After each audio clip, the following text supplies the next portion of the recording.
welcome back to Turtle Time. I'm Amy Scarlotta. And my name is Riley Hamilton.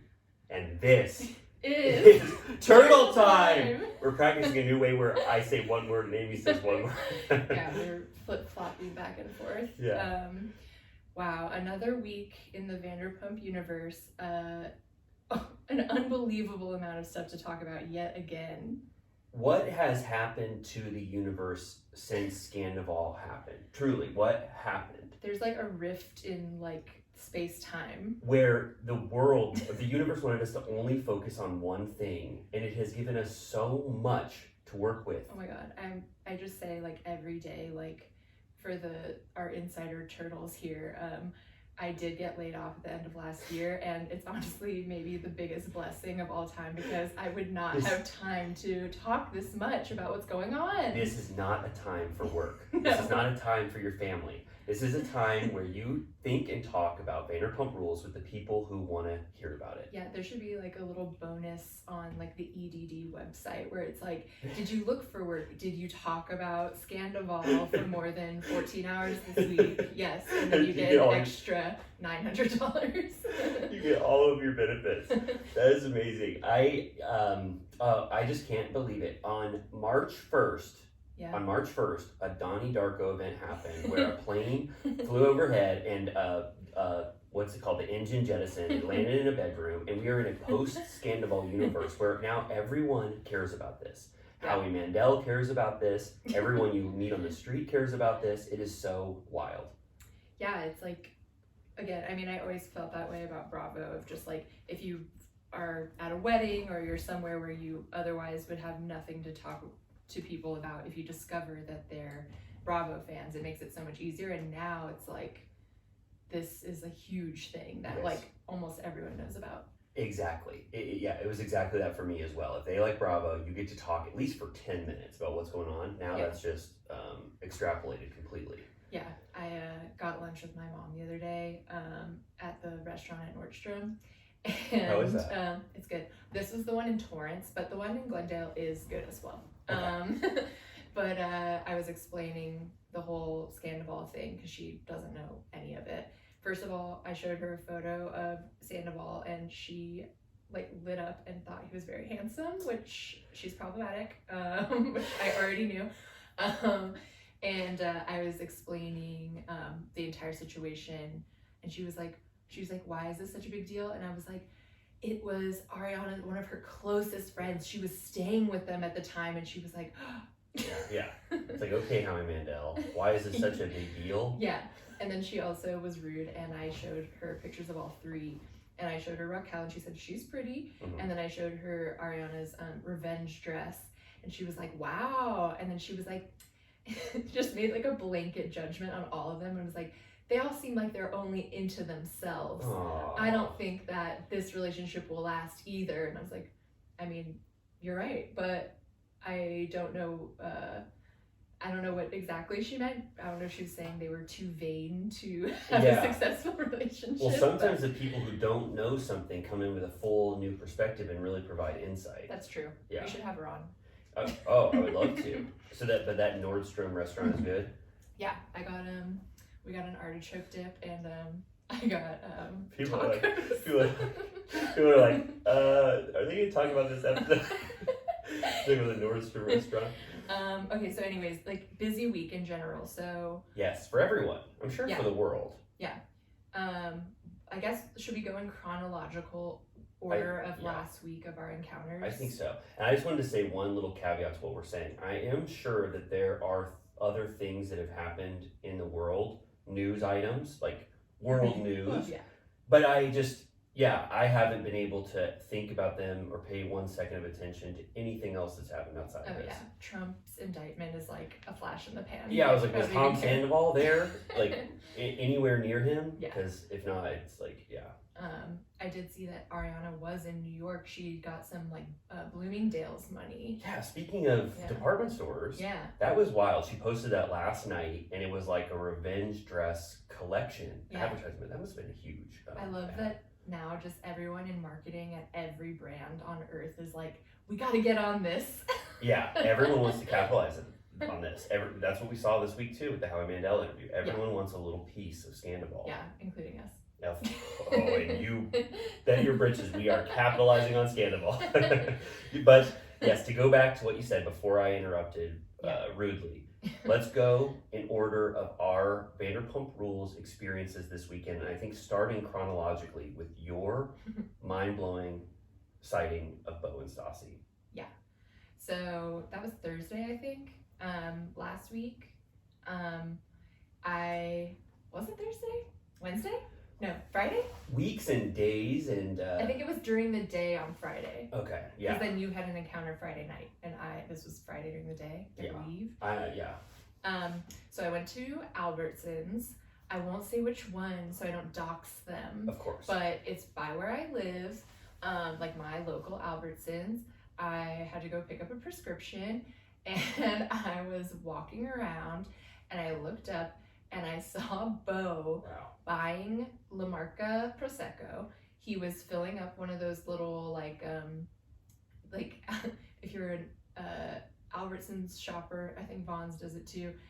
Like buy 6 and you get the discounted price. Yes. It's like you buy 6. I think that's what he was doing. He was buying a bunch of Prosecco, which honestly, that's always what Stassi used to drink.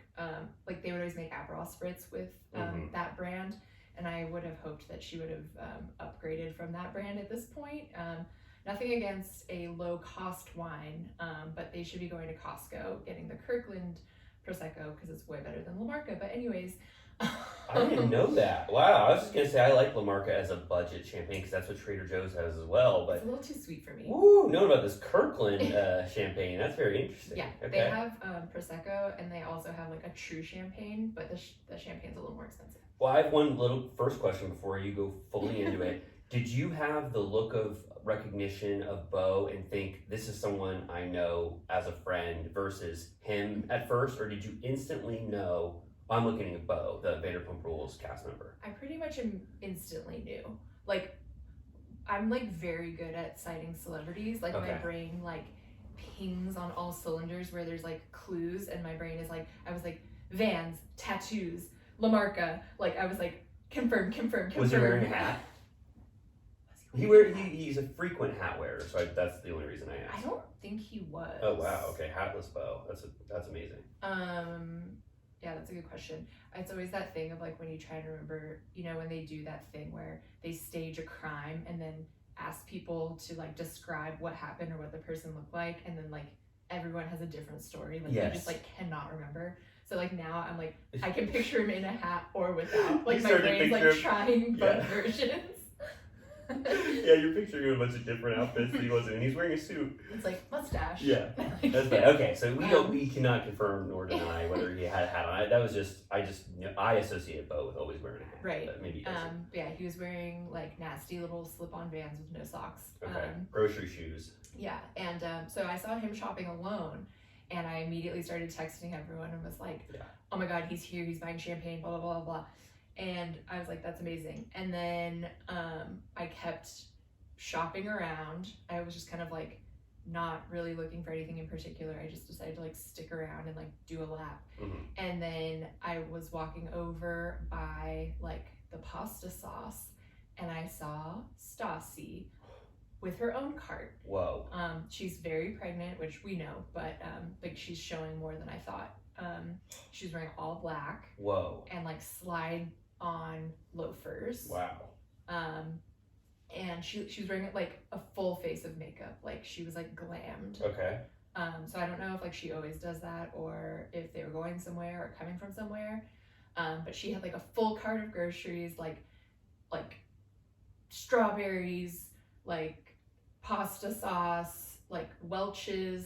I saw Welch's. I don't know if they were like gummy snacks, maybe for the kid or whatever.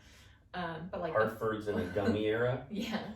But like they were both like full on shopping. It wasn't like picking up like a couple things. It was like they were fully shopping. Which I don't think they live too far from me, but I was surprised that they were like doing their everyday shopping at this store. I just keep thinking, like, I don't know why I think they're like so like wealthy that they would have someone do their grocery shopping for them, but I guess most people do shop for themselves unless you're like insanely wealthy, maybe. So I was like and then I was like creepy and was just like walking around in circles around the store because I was like, especially because she's pregnant, I felt like such a creep because like, you know, a pregnant woman is like in a sensitive situation. I was like, I'm not trying to like be a stalker right now, but she keeps seeing you every time she goes down the aisle. You're also at the other end of the aisle at every aisle she goes. I know, and I was wearing like, I think I was wearing my Oprah hat, and I was like, if she notices like my hat, then like she'll see it every time. So I saw them once together with their carts around like the cheese, and then I went to check out, like I was like, all right, I'm leaving now. And I went to check out with like 2 items, but the line was really long. And I just truly by happenstance ended up in line right behind them. And I was waiting for probably like truly like 10 whole minutes in line, and they never spoke. They had separate carts. I couldn't tell if it was like a truly like angry, like silent treatment, or if they were just like on their phones and like not talking. Oh, so separate carts, but in the same aisle. Yeah, they were. Okay. It appeared that they were going to both the same lane to check out. Okay. And so then the lane next to us opened up while we were waiting, and Beau didn't notice. You should have said something. Hey, they're open over there. Well, a woman, I was waiting because we were all kind of like aimed towards this one lane, and the woman behind me was like, is that one open now? And so then I was forced to be like, oh, and she was like, the woman behind me was like, you go in that lane. No. And I took the opportunity to, it was almost like cutting Beau, but he was clearly, I assumed he was going with Stassi to the next lane. He could have been the one. He was closer. He could have taken the lane. Wow. And so, I mean, I guess my knowledge, I felt okay cutting because I knew that they were together. And so I thought they were going to the next lane together. So then I went to check out in the new lane. And when I turned around while I was paying, he was in my lane. She was going to the other lane. So they were checking out in separate lanes. He would have potentially, he could have wanted to be in front of you if he had the option. Yeah, I couldn't tell if I like boned him on that. But, but yeah, separate carts, separate lanes. I don't know if that's like drama, or some of our friends were saying, what if there was a cart they were expensing for something, and a personal cart? Or was it just so many groceries that you had to have 2 and they both wanted to hold them? Was there so many groceries in there that it couldn't have been one cart? It was a lot, but I just thought it was weird to check out separately. Like, just put them all in one transaction. It's like Beau's food and then Stassi's food. Beau has to pay for his food.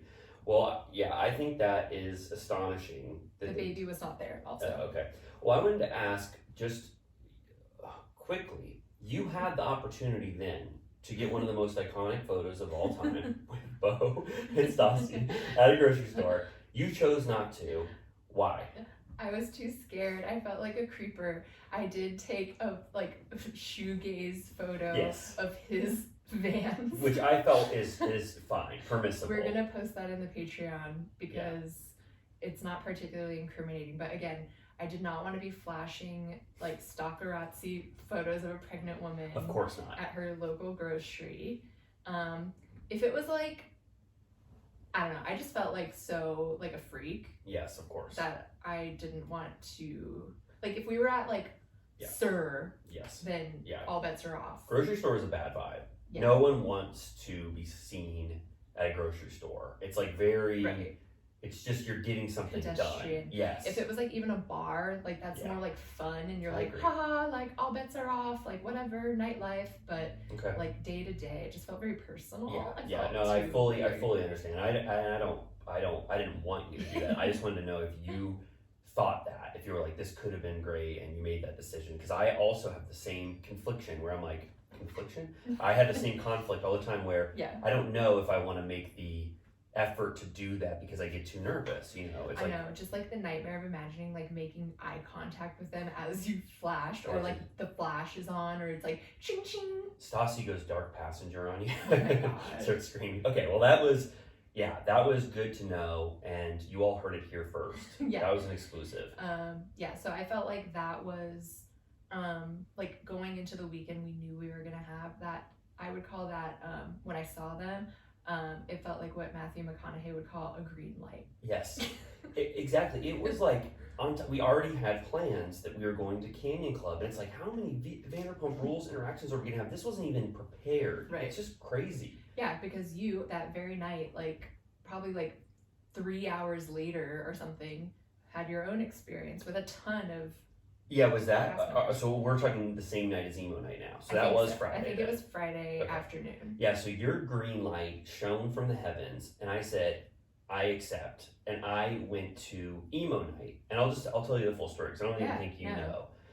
And this is an exclusive, and it sort of counters the narrative that I portray in my TikToks, and I'm conflicted about that because I want people to enjoy my TikToks, but there is a little bit of satirical nature in there, a little bit of bending the narrative to make them more fun and funny. Editorial license. There's editorial. They're not full documentaries. They're not full nonfiction. They're mostly true, but there are some bending of facts. So this is a true story. I don't know if you want to hear it. I hope it doesn't dispel a lot of myth making, but this is a true story. I wear an Emo Nite hat very consistently in all of my TikToks. I'm wearing one right now. I just love this hat. Megan, my wife, is a huge Emo Nite fan. And the owner or creator, I'll say creator of Emo Nite, he saw TikToks. He's also a huge Vanderpump Rules fan. So he saw my TikTok. He loved that I was wearing an Emo Nite hat. He texted, or he, what's that called? Yeah, he commented one time and just said, great hat. And my wife was like, that's TJ Petraka. Oh man, I hope he doesn't care about being, I mean, it's all nice. I'm not like blowing his spot or anything. Anyway, then he goes, hey, then he messaged me and he goes, hey, if you ever want to come to Emo Nite, I think Scheana is DJing at Emo Nite. If you want to come, I'll put you on the list.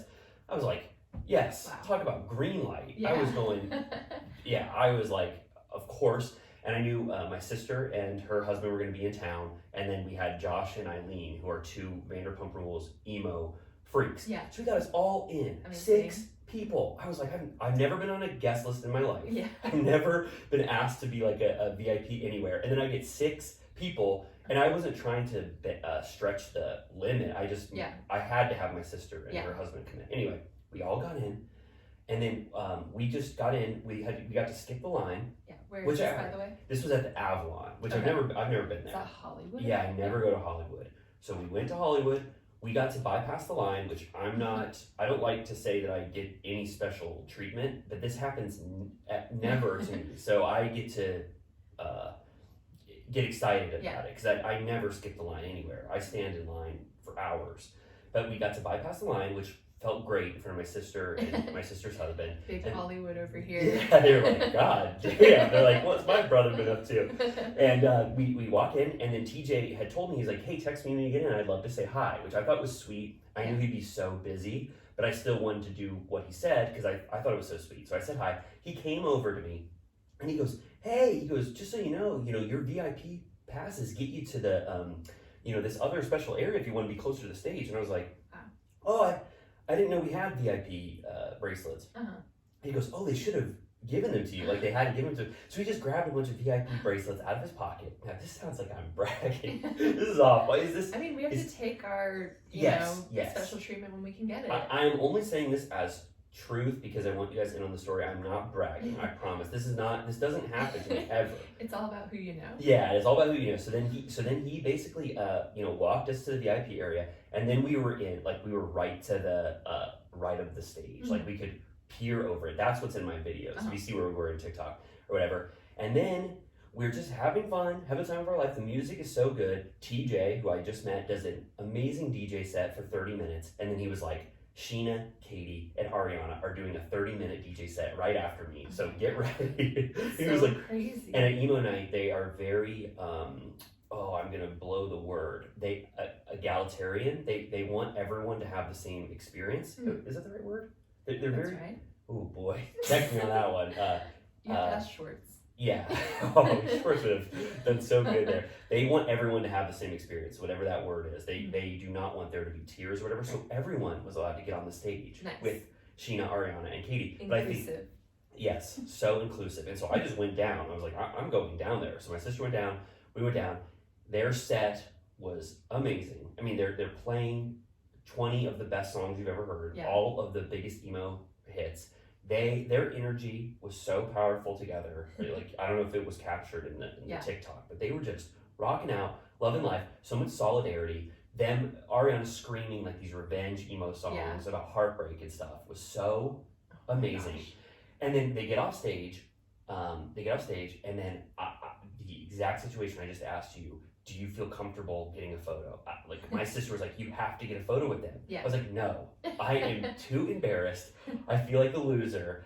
What if Ariana, she's so nice, but what if she was just like, oh no, I can't right now. It just affects your opinion of people. If you whatever. Everyone knows what I'm saying. Don't meet your heroes. Yeah, don't meet your heroes. But my sister wanted it for me so bad. So she goes to Katie. She goes, and this is an exclusive. My sister goes to Katie, she goes, will you take a photo with my brother? And Katie, I saw Katie look at my sister and then look around or whatever. And she goes, sure, I'll take a photo with your brother. And she didn't know who it was yet. And then she turns around and she sees me. And I'm a full-grown man. No, they have never been asked for a photo for someone's brother before. You know, it's such an interesting request. And she looked at me, and Katie, I swear, and I'm not bragging anymore. I want you all to live this experience with me. Katie said, I know who you are. I love your TikToks.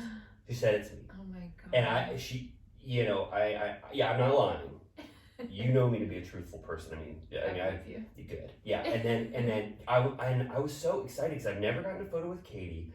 I've never interacted with her in my life, so it was such a sweet interaction. I was like, oh my God, Katie is so nice. She had just come off the stage after DJing, and she said that to me. And then my sister was like, let's double our luck. Let's go up to Ariana. She said the exact same thing to Ariana, and Ariana said, I love your TikToks. Oh my God. Yeah. It's so exciting. I mean, you're of the Pokemon that you're collecting them all. You have almost everybody. Yes, my Charizard and my Mewtwo are Kristen and Stassi. Yeah. And I think that's it. I've gotten so many photos with Scheana. I got my Jax, which Jax was my Mew card if we're still using Pokemon analogies. But someday I hope Stassi, someday Beau. Yeah. And then I can't believe the holy grail, Kristen. Yeah. Could you imagine? Do you have a photo with Kristen? No, I don't. I'm surprised she wasn't in the mix because she seems like she would be the queen of the emo.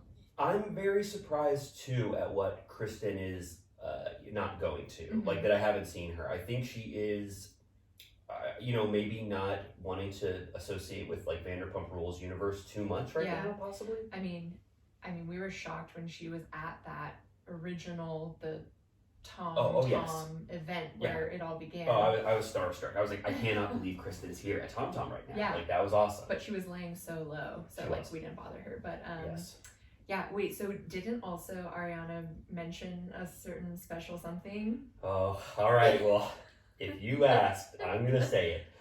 Yeah, I'm gonna say it. We went into the crowd. Ariana and Katie went into the mosh pit with everyone after their set. I was thinking, and I'm not casting aspersions on them, but I thought they would do their set and potentially leave or hang out in the VIP booth or just do something that very famous people do. They went into the pit and started partying. I love it.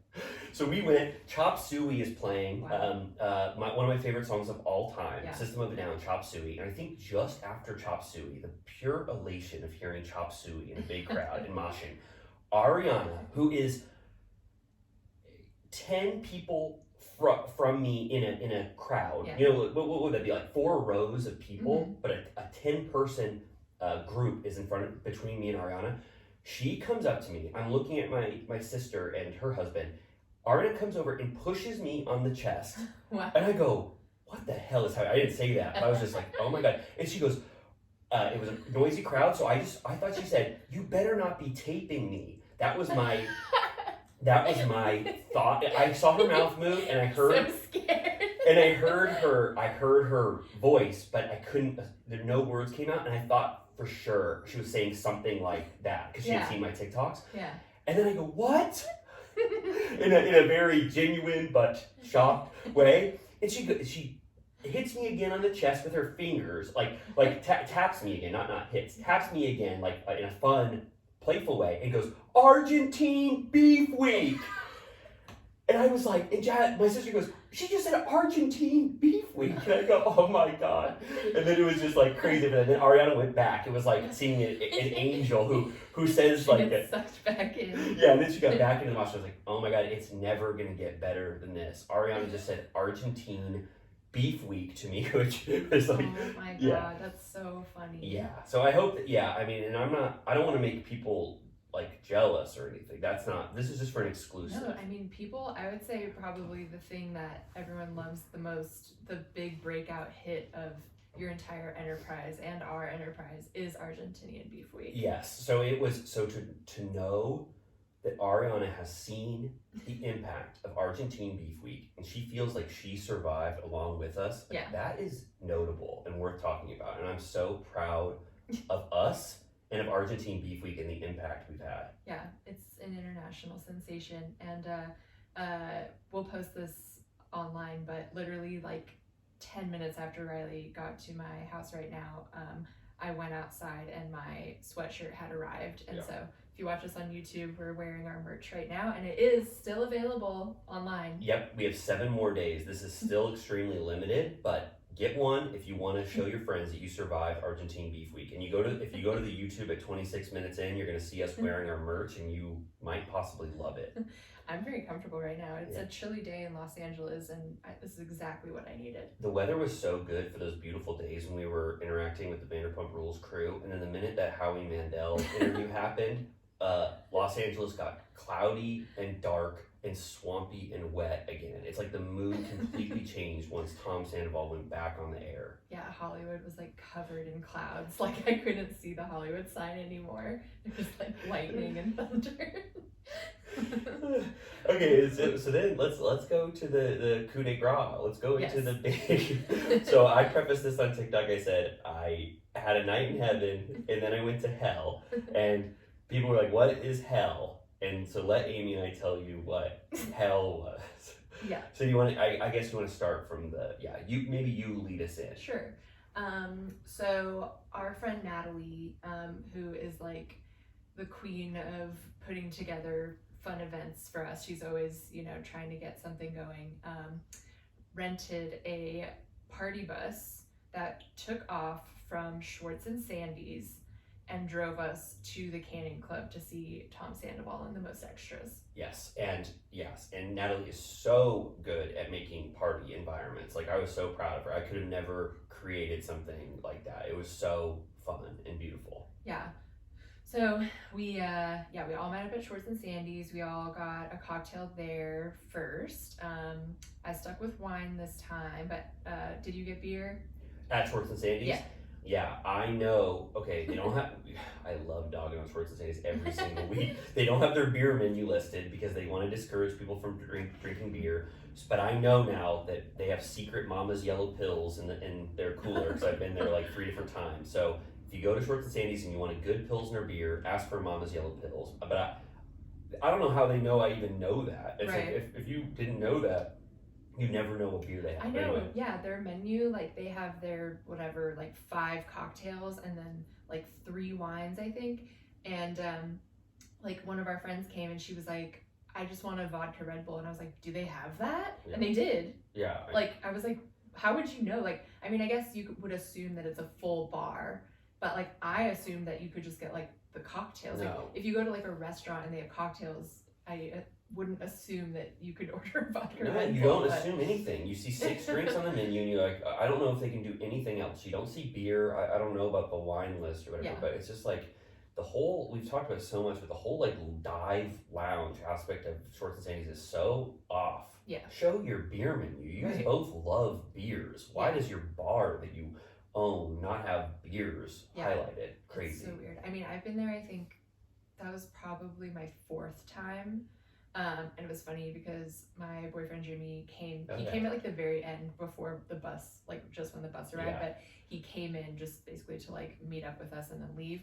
And I was like, what do you think? Because like he had never been there before, and he was just like in awe. Like he was like, it's something.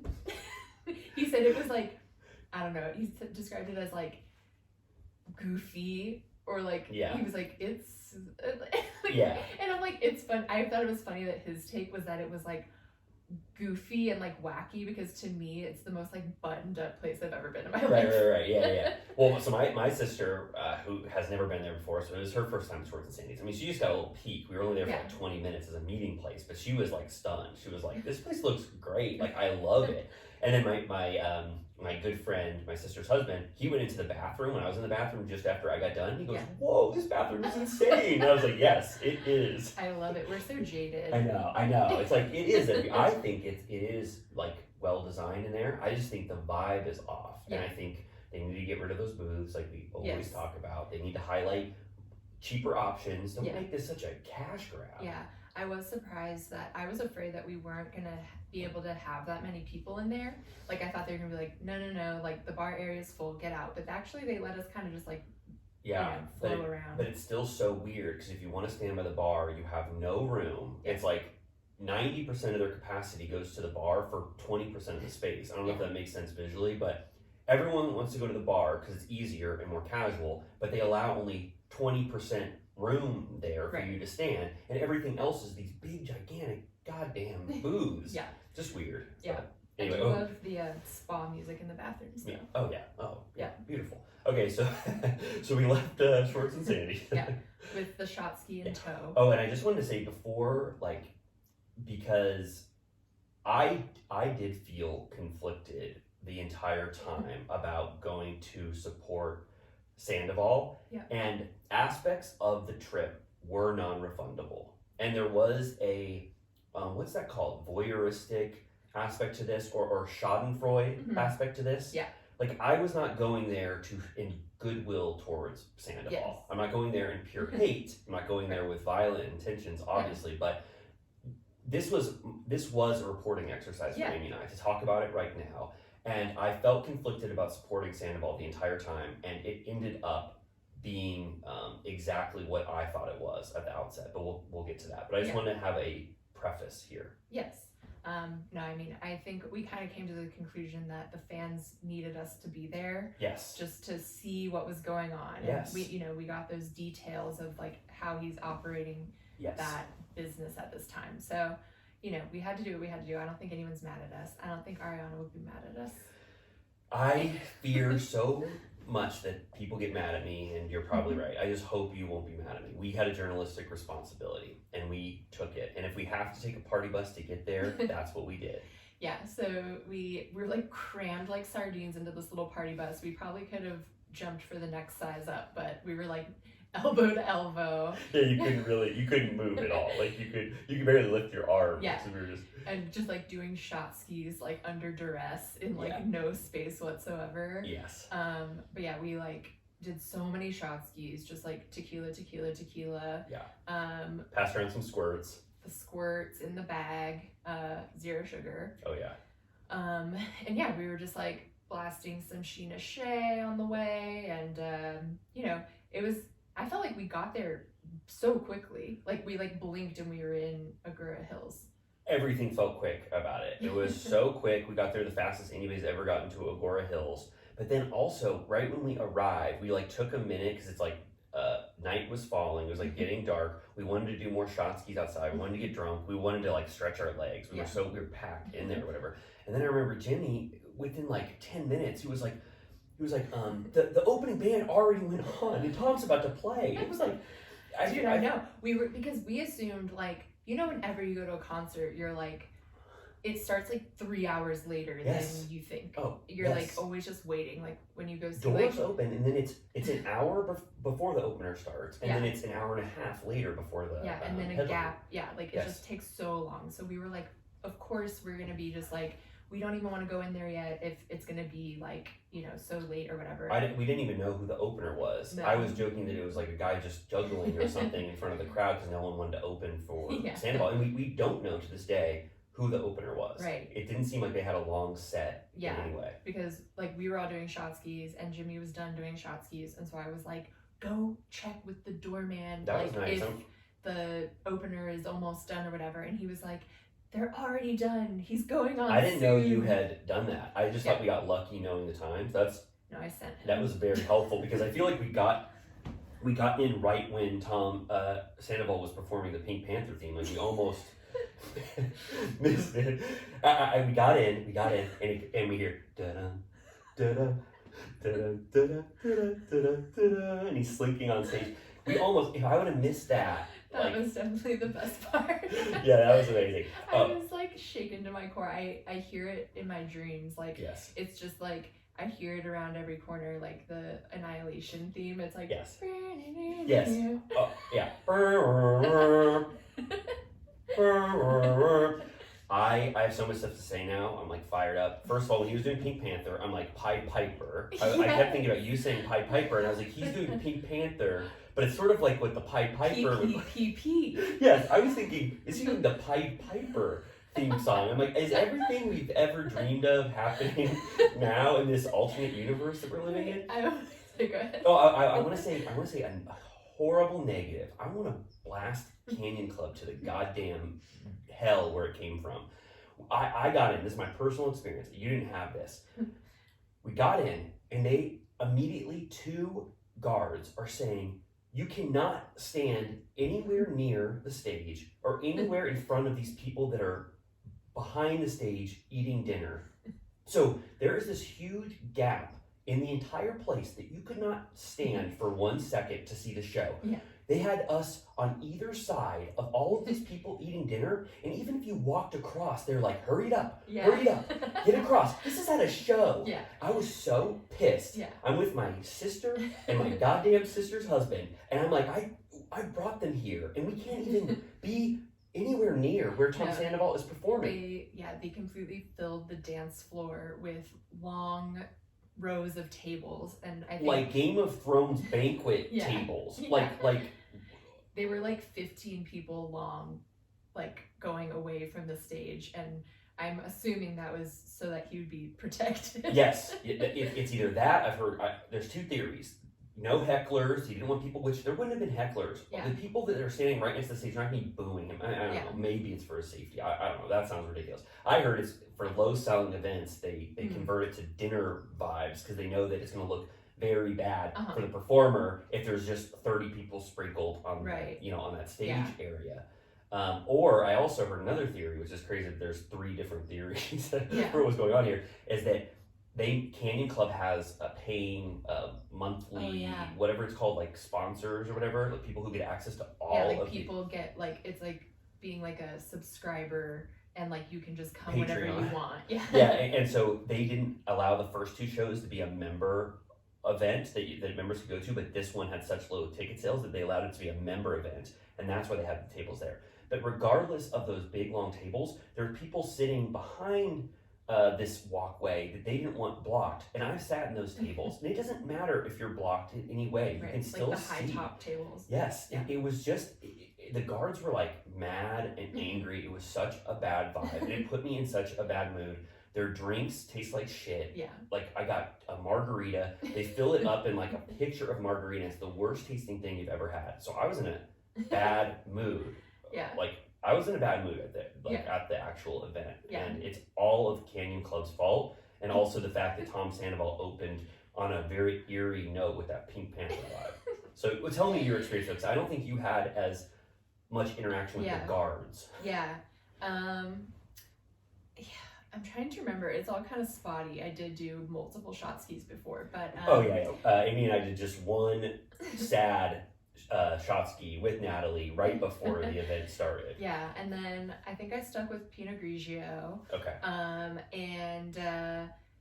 It was just wild. Like it was like, it was so weird, and like the people that were there were weird, And one thing about the Pink Panther thing, I'm obsessed with when we posted the video, everyone in the comments was saying I was not in any, band in middle school or high school or anything, but everyone that was saying that that's the song you learn when you're like 10 years old. Yeah, people are like, it's giving middle school cafeteria vibes. Like, I love it. There were like 20 comments like that. I also love the comment someone said, and the crowd went mild, which I love. That is like the best turn of phrase I've ever heard. I feel like apparently that's like him playing like chopsticks, on the piano, yeah. But like for a crowd that paid like $50 a ticket to see him. I'm also wondering like what the band is playing. Like I've seen that video 100 times, but I still can't listen to what the band is doing. Like, it's just so silly. And yeah, I would say, he does not have great vocal abilities. No. But I will say that his song choices are fun when you're drunk. It's giving wedding band. Yes. Yeah, you can't go wrong besides, the song you just said. He plays, they're huge songs. Yeah. You can't not it's love like these songs. Toto. Yeah. And then he gets to U2. He has a problem there. That's he didn't play Schwartz's mom, I don't think, this time. But there's the biggest hits, Journey. Yeah. Whatever, Sublime. Yeah.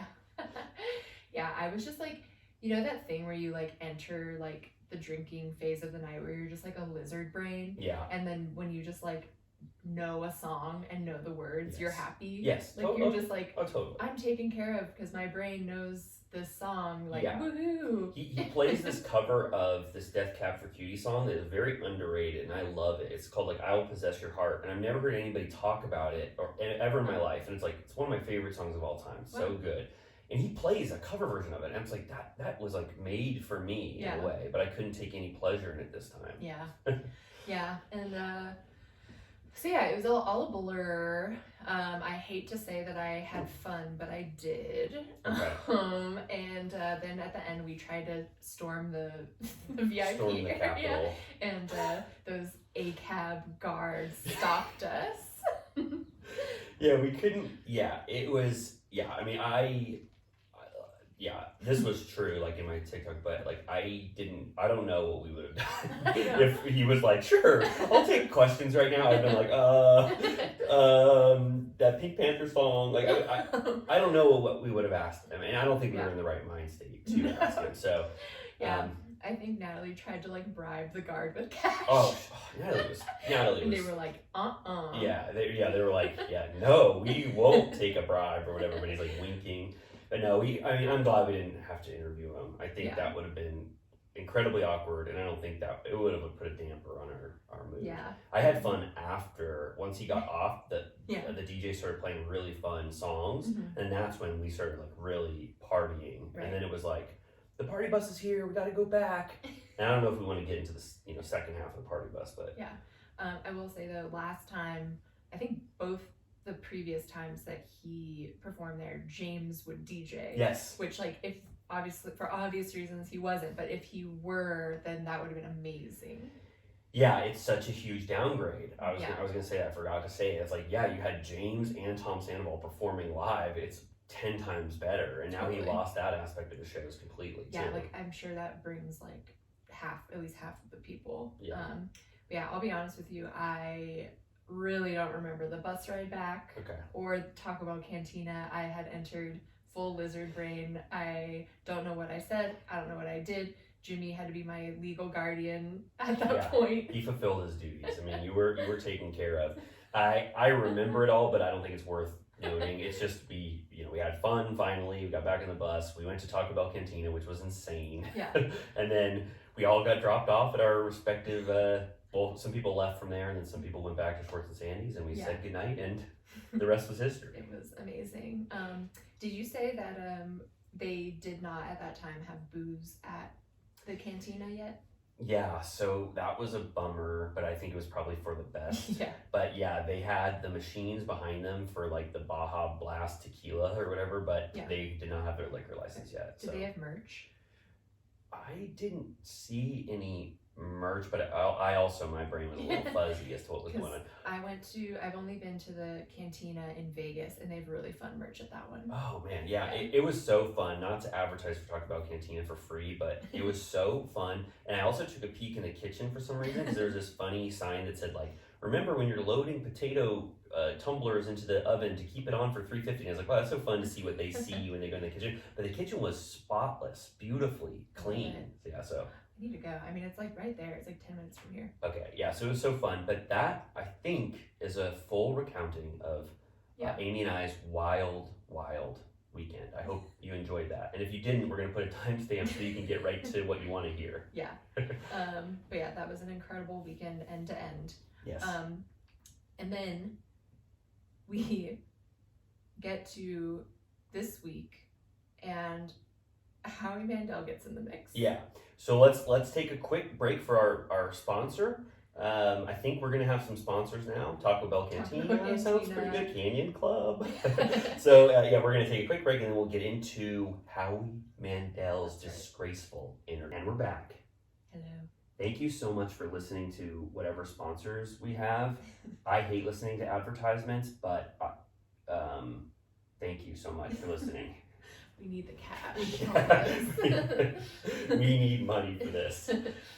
Right before we get back into potentially talking about the Howie Mandel interview, I just wanted to say that I fully denounce this Brock and Raquel cheating rumor that's bubbling up and that people are starting to ask us about. Yeah, where did that even come from? Some people are saying that like people have been DM'd this screenshot, like people who talk about Bravo, and it says, "Oh, it's so interesting that isn't it interesting that the Brock and Raquel had this full cheating thing and it's getting swept under the rug?" It's like people are sharing this like thing that's supposed to be from a conversation that never happened, and people are acting like that's this. I don't know how to explain it properly, but it's basically like it's misinformation that is like getting people to think about this thing that happened, but it just sounds so fabricated, especially at a time when we're very subject to misinformation. Yeah.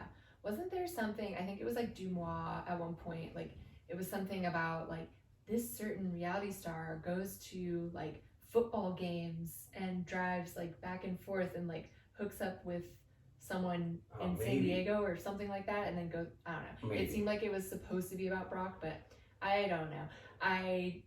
As we've discussed after our encounter with him, I'm such a cuck, but I'm like, he's nice. Oh yeah. No, I would bet my life on the fact that this is not true.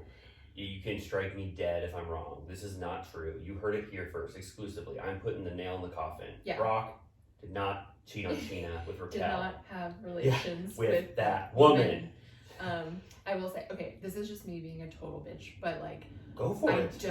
I agree. I think it's BS, but when Lala was on Watch What Happens Live last night, one of the polls was like, do you believe the Raquel rumor? And everyone said, I think it was a landslide no, I think. Yes, it was. And Lala was like, absolutely not, no way. And I was like, the only part of me that would love, like, obviously would hate that for Scheana. I do not want that to happen, but I would love if Lala was like wrong again because she loves Brock so much that it would be a little bit fun to see her have to be like, God damn it! Can I trust anybody? She's just like, she literally cannot trust anyone in her life. Now, we know Brock. Amy and I have met him maybe 5 times at this point. He would never do this. And Brock, if you're listening, we love you so much and we know you would never do that. Yeah, we have faith.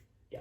So let's get into a full-blown nightmare, the Howie Mandel interview. I think I'll start off by just from my perspective and then you go in with yours. But I sat down and I didn't think much of this interview. I was like, whoa, I cannot believe Tom Sandoval is giving an interview on Howie Mandel. I was like, it's really random. Yeah, I'm like, what? Really? Right now? I was like, is this true? Is this going to be like a 3-minute thing? Or I had no clue. And I also didn't even think it'd be worth talking about. I just didn't even know. I didn't know this was like appointment viewing for me. But I sat down. I happened to be on my computer right at 10 a.m. when it started. And it was announced like it was the Coachella live stream. It had a 2-minute countdown. And then all of a sudden, it's Howie Mandel, Howie Mandel's co-host. And they're like, Which is his daughter, right? Okay, which is his daughter, yes. And then it's like, yeah, we've got Tom Sandoval here. And they are like, well, I guess I don't need to do like a full-blown playback like this. People saw it. But what I watched, people say train wreck to indicate that something was so horrendous to watch. And I don't use that term very often, but that was a train wreck. Everything about it, the way it was produced, the way the sound engineers, all the mechanics of the show were horrendous. Howie Mandel's interview style and his interview skills were horrendous. Tom Sandoval's demeanor. I'm more mad at Howie Mandel and how he conducted the interview than I actually am at Tom Sandoval, which is insane. Yeah. To be that way. No, it was like the energy was like completely sucked out of the room. He like didn't ask a single fucking question. No.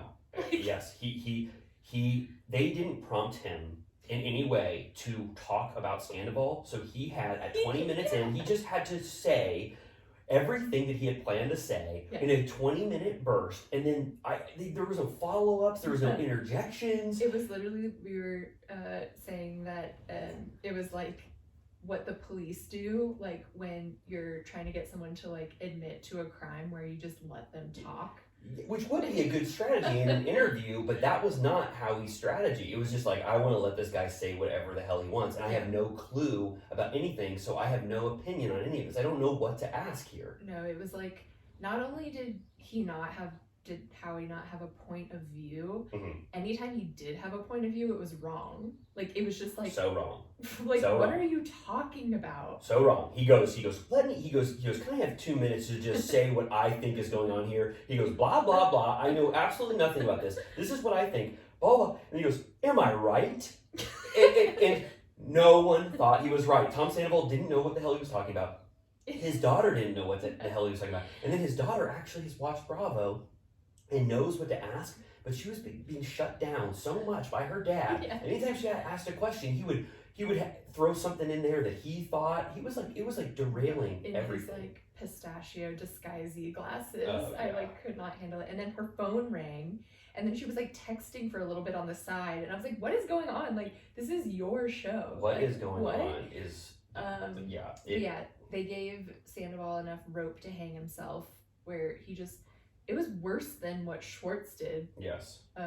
Last week. Yeah, I mean, he made potentially libelous accusations about Ariana. Yeah. I mean, saying that she was threatening to destroy her life and threatening to commit suicide if he broke up with her. Like, that was insane to hear. Which they like apparently. So he said, at one point when he said the S word, they bleeped it. Yeah. Which I guess I'm thinking, should I bleep what I said? I mean, people watch, they know. Yeah. Trigger warning. Yeah, trigger warning. Sorry. But I guess certain things he went back and wanted bleeped, and that was one of them. And I'm like, I don't know why in this entire world you would ever bring that up on this dumbass podcast. And someone who doesn't even know who you are, does not know any of the ins and outs of this thing. It's just like, he was making excuses the entire time while taking like no accountability. Like every now and again he'd be like, of course there's no excuse, but then he would just list like a million excuses. Yeah. And it's like, bitch, I'm sorry, no one cares. Like, he was trying to paint Ariana like she was a psychopath. Like, he was giving her the full Fatal Attraction. She stays in bed for days. It's like Grey Gardens in her household. She's pulling out her hair. He's like, we handle depression a little differently. I'm like out there getting stuff done, hobnobbing with my friends, and she's just like in bed all day. Yeah. No offense. I mean, this is I'm gonna say something controversial. Tom Sandoval does not know what depression is. His head is filled with so much endorphins and adrenaline. He has never had that's horrible to say, but his depression is not like what Ariana has been going through in her life. Ariana, I believe, suffers from clinical depression, which she's been very open about. Right. Tom Sandoval has a bad day, but his endorphins are running high. Yeah, he's like doing push-ups and like dancing. Yes. But yeah, like, that's why it was so annoying that Howie was giving him such a like gold star for talking about mental health, because I'm like, Ariana's the one that like took the bullet for the past like 5 years talking about her depression in like a really serious and real way on the show. And use that against her. And yeah, it's like, no, like is not being vulnerable and honest about mental health just because he's trying to blame his affair on being depressed. And then using her mental health as an excuse for what he did. It's like, Yeah. oh yeah, hey, it's my mental health that we're talking about. Yeah, exactly. And it's like, I'm sorry, but you've been with someone for 10 years. Like, I know they didn't, you know, take vows of for better or for worse in sickness and in health, but it's like, your partner is like dealing with a sickness, like she's depressed. Yeah. And so based on your mutual agreement to be a partner, you are supposed to take care of her and not be like, oh, this sucks, I have to get out of here. I'm like, sure, if you guys were unhappy, it was not leading to a good place and you guys were not making each other happy anymore, you need to come to a mutual decision or figure it out, come up with a timeline, help her in any way you can, even if you need to separate. But he was just acting like he had an out because she was so difficult. Yes, and it excuses like all of his behavior in the lead up to the cheating scandal. It was so shocking. I mean, I don't know how like detailed we want to get into it, but like apparently the first kiss, or this kiss that happened, this beautiful kiss he had by the fire pit outside of his house while he was locked out, that's the same weekend that Charlotte died. It's right after Ariana's dog died. It's like, did you were worried about her mental health and that she's gonna, you know, potentially take her own life, and you're starting to cheat with one of her good friends who she considers a good friend out in your backyard while she's potentially sleeping inside. Like, I don't know. Yeah, shocking to me. Also, he's still not being contrite. He's still not remorseful. I don't actually see remorse. No. And that was made very clear by the time he was ready to have his mustache shaved at the end. A full gimmick. Yeah. Full blown gimmick viral moment that he wanted to have. Like, it's absolutely pathetic. He's like, this is my interview. Everyone's gonna finally get back on my side. I'm gonna tell my story. And also, what if I shaved off my mustache? I love that he tried to act like it was so spontaneous. He was like, do you want to do it? Should we do it? And they barely, Howie, I gotta give Howie credit on this one. Howie was like, what? He was like, I guess. Yeah, he's like, I am a germaphobe. But... Yeah, he was like, he's like, you want us to shave off your mustache? I don't even know. And then he had to sit by Howie and do it. Howie starts obviously shaving it into a Hitler mustache. I don't know if you saw that part. He goes from the left to the right, and Sandoval goes, oh, you're going to get me even more canceled than I already am. Yeah. Oh my God, it was so bad. I was like, first of all, how dumb do you need to be at this point in the universe to create an enemy with Bravo? How dumb? How? Like, well, dude, they are gonna like fire you. Well, here's my theory. And please let me know if you have pushback. So Tom Sandoval could no longer let the villain narrative continue until the reunion. He knew it's 6 weeks away, or however long, whatever that timeline is. He could not let his story only change by the reunion time. So this was his time to change the narrative, hopefully be accepted as a good guy. And also for the people that think like, did he burn his like NDA or whatever? It's like his personal life isn't NDA. Like he's allowed to talk about that. He just can't talk about any specifics of what happened at the reunion. So I think he knows he's protected there. Yeah. And it's up to Bravo. I mean, it was spurnful to Bravo. Yeah. I mean, it like Andy Cohen, you could tell was pissed a little bit by that. He gave Howie Mandel the jackhole. Which I was like, oh my God, Howie Mandel has to wear that for the rest of his life. Certified jackhole. Could you imagine? What would you do if you got the jackhole? It would be an asterisk in my obituary. It would say, Riley unfortunately came upon hard times when he was certified as a jackhole by Andy Cohen. Because he doesn't lift jackholes, does he? You're just a jackhole for life. Yeah. Like, I would love to get the mazel though. Oh. You think we might? I hope so. We have to do something really special. Yeah, just for Andy. But yeah, Andy was pissed. Andy was pissed. He also was calm. I listened to the radio show, and Andy's very like calm. It seems like I'm just like stunned by how he's able to manage all of the drama from all of Bravo. Yeah. It's all him at the head of it, but he seemed calm, but he was you could tell he was disappointed that Tom Sandoval had done this. He was disappointed in Howie Mandel. Yeah. Like, It seemed like maybe he already hated Howie Mandel. Like, it seemed like he had, like, a pre-existing opinion. Yeah. I had already just hated Howie Mandel, and I don't even know anything about him. I just disliked him just for every time I saw him. And that impression of him was fully validated by this interview. I was like, okay, I was right. Howie Mandel sucks. Yeah. I wonder if Sandoval tried to get... It seems like he really wanted to go outside of the Bravo universe specifically, and it turned out that... What was the connection? His drummer, Jason, is married to a producer on How He Made Me Do It, or whatever his show is called. And so they were probably like, hey, they're going to softball this thing. You just get to say whatever you want. Howie Mandel has no fucking idea what is going on. And so you can just have free reign to say whatever narrative you want. His daughter knows about it, but he's not going to let her talk at all. So that was it. And then Tom Sandoval got a platform to spew his narrative, which has already been fact-checked into oblivion. It's all fake. It didn't work out at all in his favor. He looks even lamer than he did before. Should have just waited it out. Maybe the Andy interview would have been more.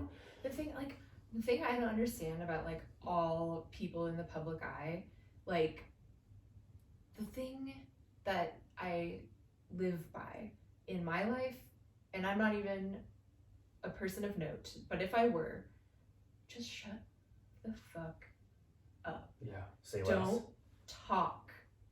And no one will get mad at you because you didn't say anything. Yeah.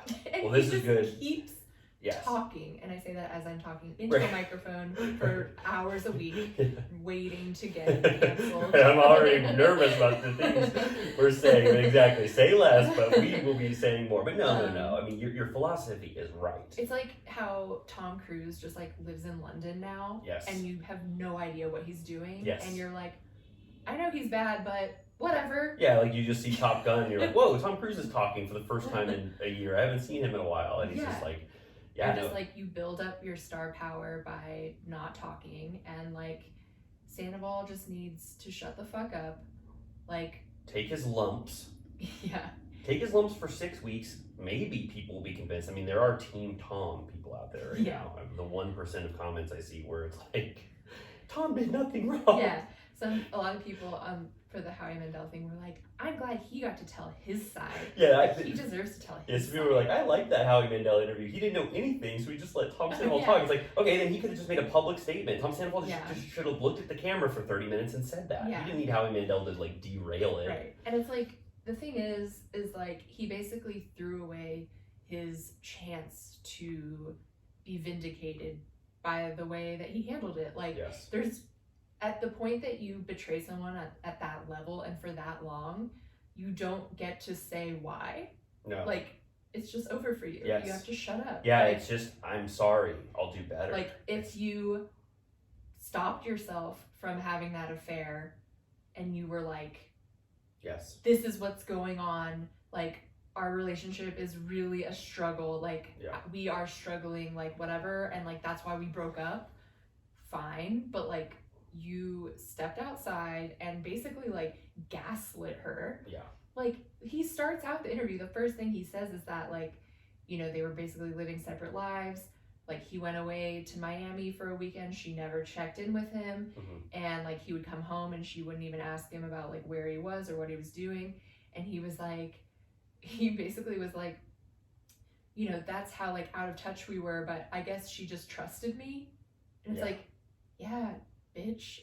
She just trusted you. Yeah, she trusted you. Yeah, like that is such an amazing thing you were offered in your relationship, that she trusted you and you completely betrayed that trust. Yeah, and he was like, you know, basically implying that just because they weren't talking while he was on that trip meant that they were 100% broken up, which is like completely uncorroborated. He also said he was like I was showing her that I was hanging out with Raquel and she never thought it was weird. It's like, because that's her friend and that's you, her boyfriend of 9 years, and she trusts you both. He's like, well, isn't it weird that I'm hanging out with Raquel all the time? That's the way you're trying to.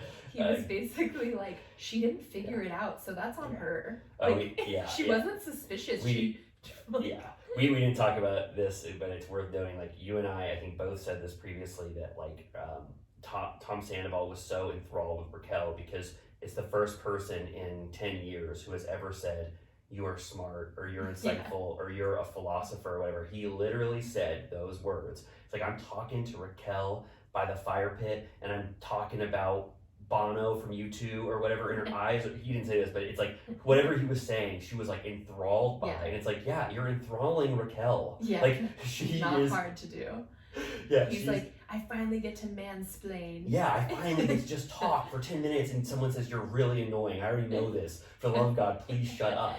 Yeah, literally, because everything he said for the past, like, I mean, basically their entire relationship, or at least the past, like, handful of years, basically everything he says, Ariana's like, shut up. And in the newest episode, she says, stop being weird. Yes, exactly. And yes, we got a little microcosm of that interaction, but it is because Tom Sandoval is being annoying or saying something dumb or trying to get attention. It's like, it's kind of nice that Ariana would keep you in check when you start to spiral out. Yeah. Like, it's not her because she fault. always did it with respect. Yes. Like, she still, I mean, we'll get to the new episode, but like, it started to get rough to watch where you're like, oh, she hates him. Like, I think by the end she was like absolutely like through with him, but like over the years when she would be like, you're being annoying, or like, don't say that, or shut up, she, you know, she was saying it with respect most of the time. But I wanted to share this tidbit regarding Raquel thinking he's smart. My friend,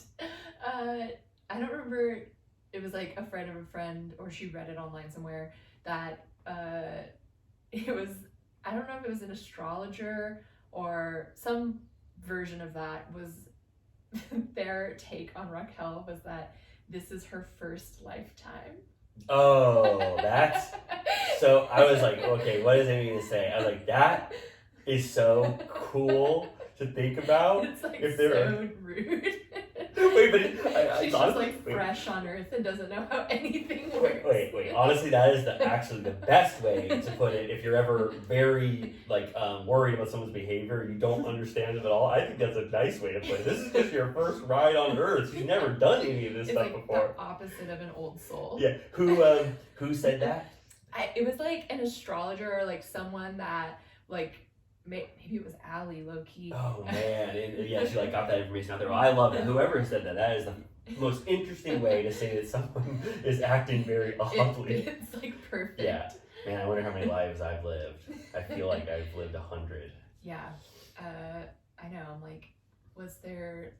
I bet there was like a medieval version of Vanderpump in like our past lives. Oh, for sure. We've already like done all of this. We're so familiar with it. Do you remember on Beverly Hills Housewives when they was it like I don't know if it was like a palm reading or something, or it was like a seance or something like that, and Erica, they were like, you were a little boy on a ship in your past, and she was like, someone else already told me that. Like, she was like, yeah, that's true. She was like, in Spain. Yeah, that is so, I need to watch that again. I have the faintest memory, but they do so many seances and palm readings on that show. But yeah, that sounds right. That's amazing. Yeah. I love that. Wow. Yeah, I mean, you can tell Erica's lived thousands of lifetimes. Yeah, she is scary. By the way, my appointment with Allie is on Tuesday. I was going to ask. Yeah. Wait. Okay, let me think about what day it is. It's Thursday when we record.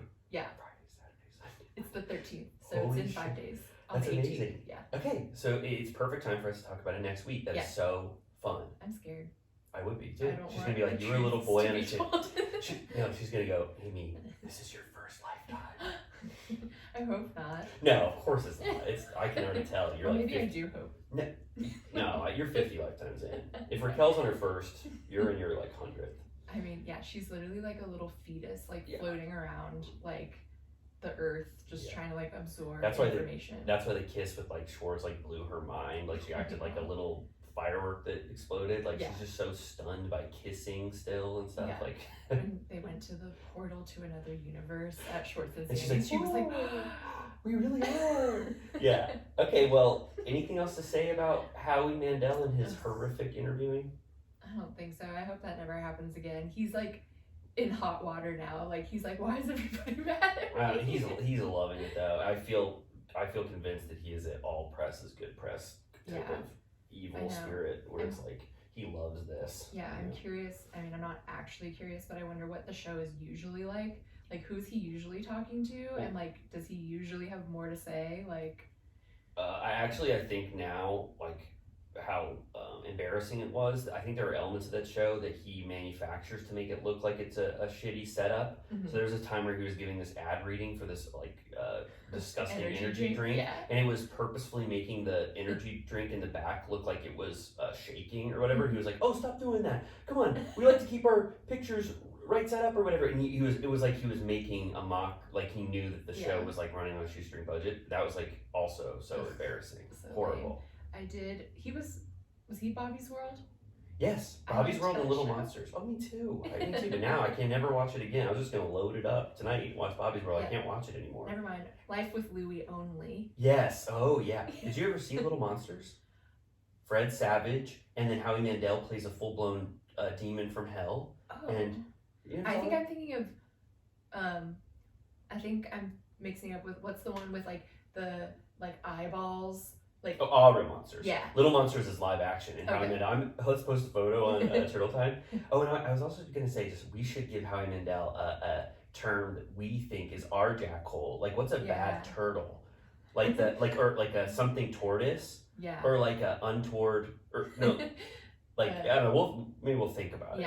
Yeah. But we should have our own thing where we certify someone as a little stinker. Yeah. But it's in a turtle framing. Yeah, that would be good. Okay. All right. Well, Amy and I are gonna take a break because we just talked for 35 minutes about Howie Mandel. Yeah, we're gonna take a break and then we'll see you all very soon. Okay. I should have. I went to my parents' house the other day, and their turtles are still in hibernation. So when they come out, I should do a post that the turtles are. The turtles have emerged. Alive. Yes, you should. Okay, let's see. Gone for 3:50. I was like, wow, that's so fun to see what they see when they go in the kitchen. But the kitchen was Howie Mandel's disgraceful. And we're back. Hello. Thank you. Yeah, but we should have our own thing where we certify someone as very soon. It's a little stinker. Okay. Stinky turtle. Yeah. All right. So the episode, right? Yeah. I mean, okay. Yeah. All right. It's action packed. To cover, yeah. Did you do scene by scene breakdown? Pretty much. Do you want to like say the scene so we're not like going back and forth? Yeah, sure. Like you can head it and then we'll just like say our thoughts. Yeah. Okay, and maybe you can tee up like what the episode was called. Yeah. Okay. And we're back. We're back.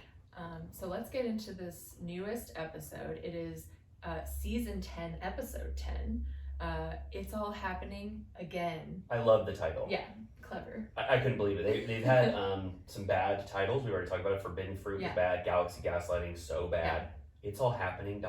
again. It's good. Powerful. Yeah, for sure.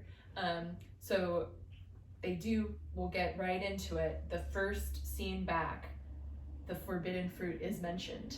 Right. So they titled something it's like not even in, okay, so I've noticed, this isn't an astute observation. Wait, no, I'm sure it is.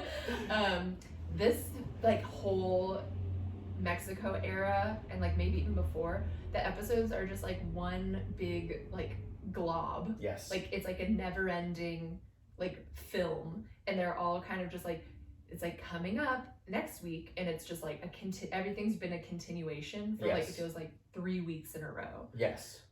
So they Schwartz and Raquel, it comes back to them making out, which we already saw, and then they walk off to a side area and make out even more, which I didn't even know happened. Yeah. Yes. I know. It was wild.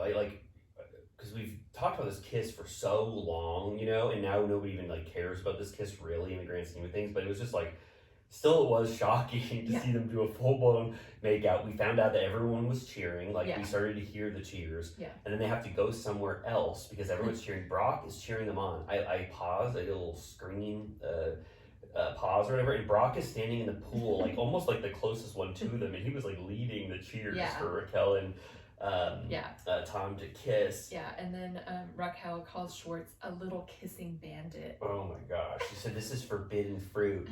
Oh, we are so anti-establishment. The way they were talking about their kiss was so lame and so inorganic. It is not at all what two people who just kissed sound like. You don't talk about it. You don't say it's anti-establishment. They had this whole like rationale behind it that was so unromantic. Right, which is the thing that like makes me feel like like, how could this not be in relation to the Sandoval situation? It just feels like such a put on.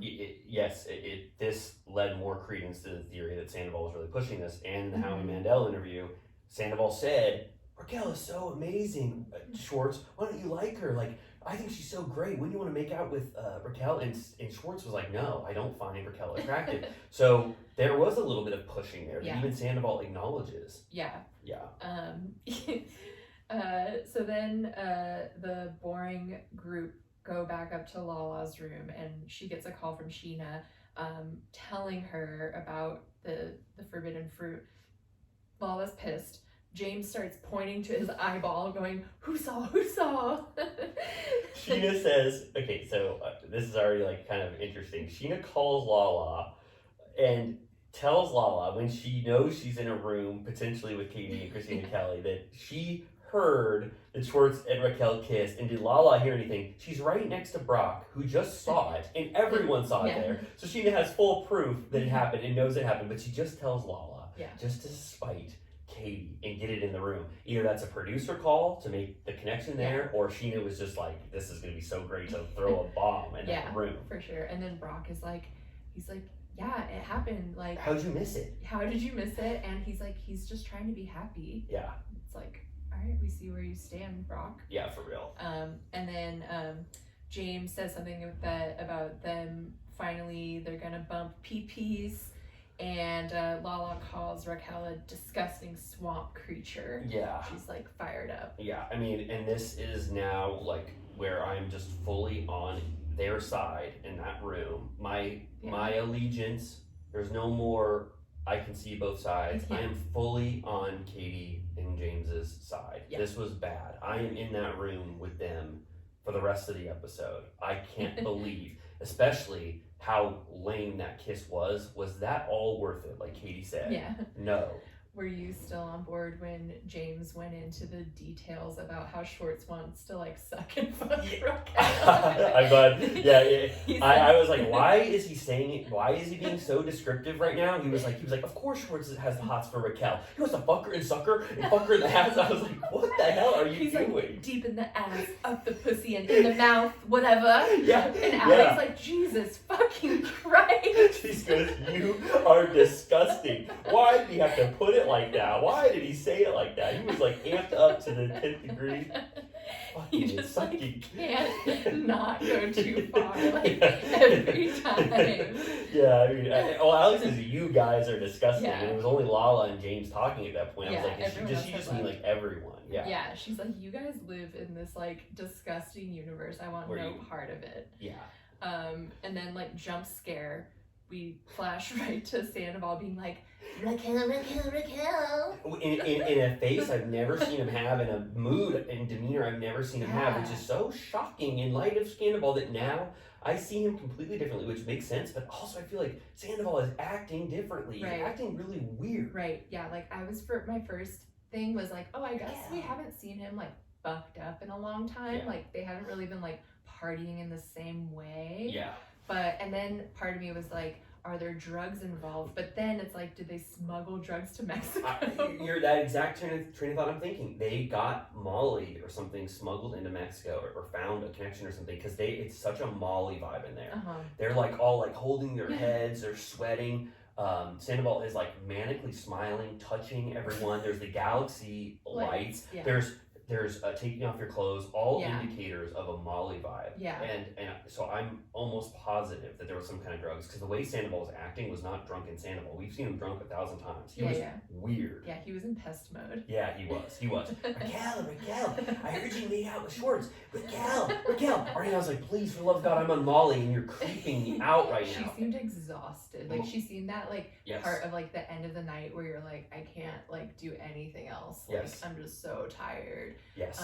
And then she's like, why are you saying Raquel? And then is that when he's like, he said she made out with Schwartz, and then doesn't he say something about like she's jealous or something like that? I don't know. I don't know if I heard jealous. Maybe I've like watched it 3 times and I can't even remember that moment. I don't remember if they said anything about being jealous, but it's possible. But he's all fired up. he gives Raquel Schwartz's hotel key to go there, and they're all like, bad joke, like she's gonna like take advantage of him when he's drunk, go into his room. When they cut to his room and he's just face down with the galaxy light. Yeah, it's so funny. That was wild.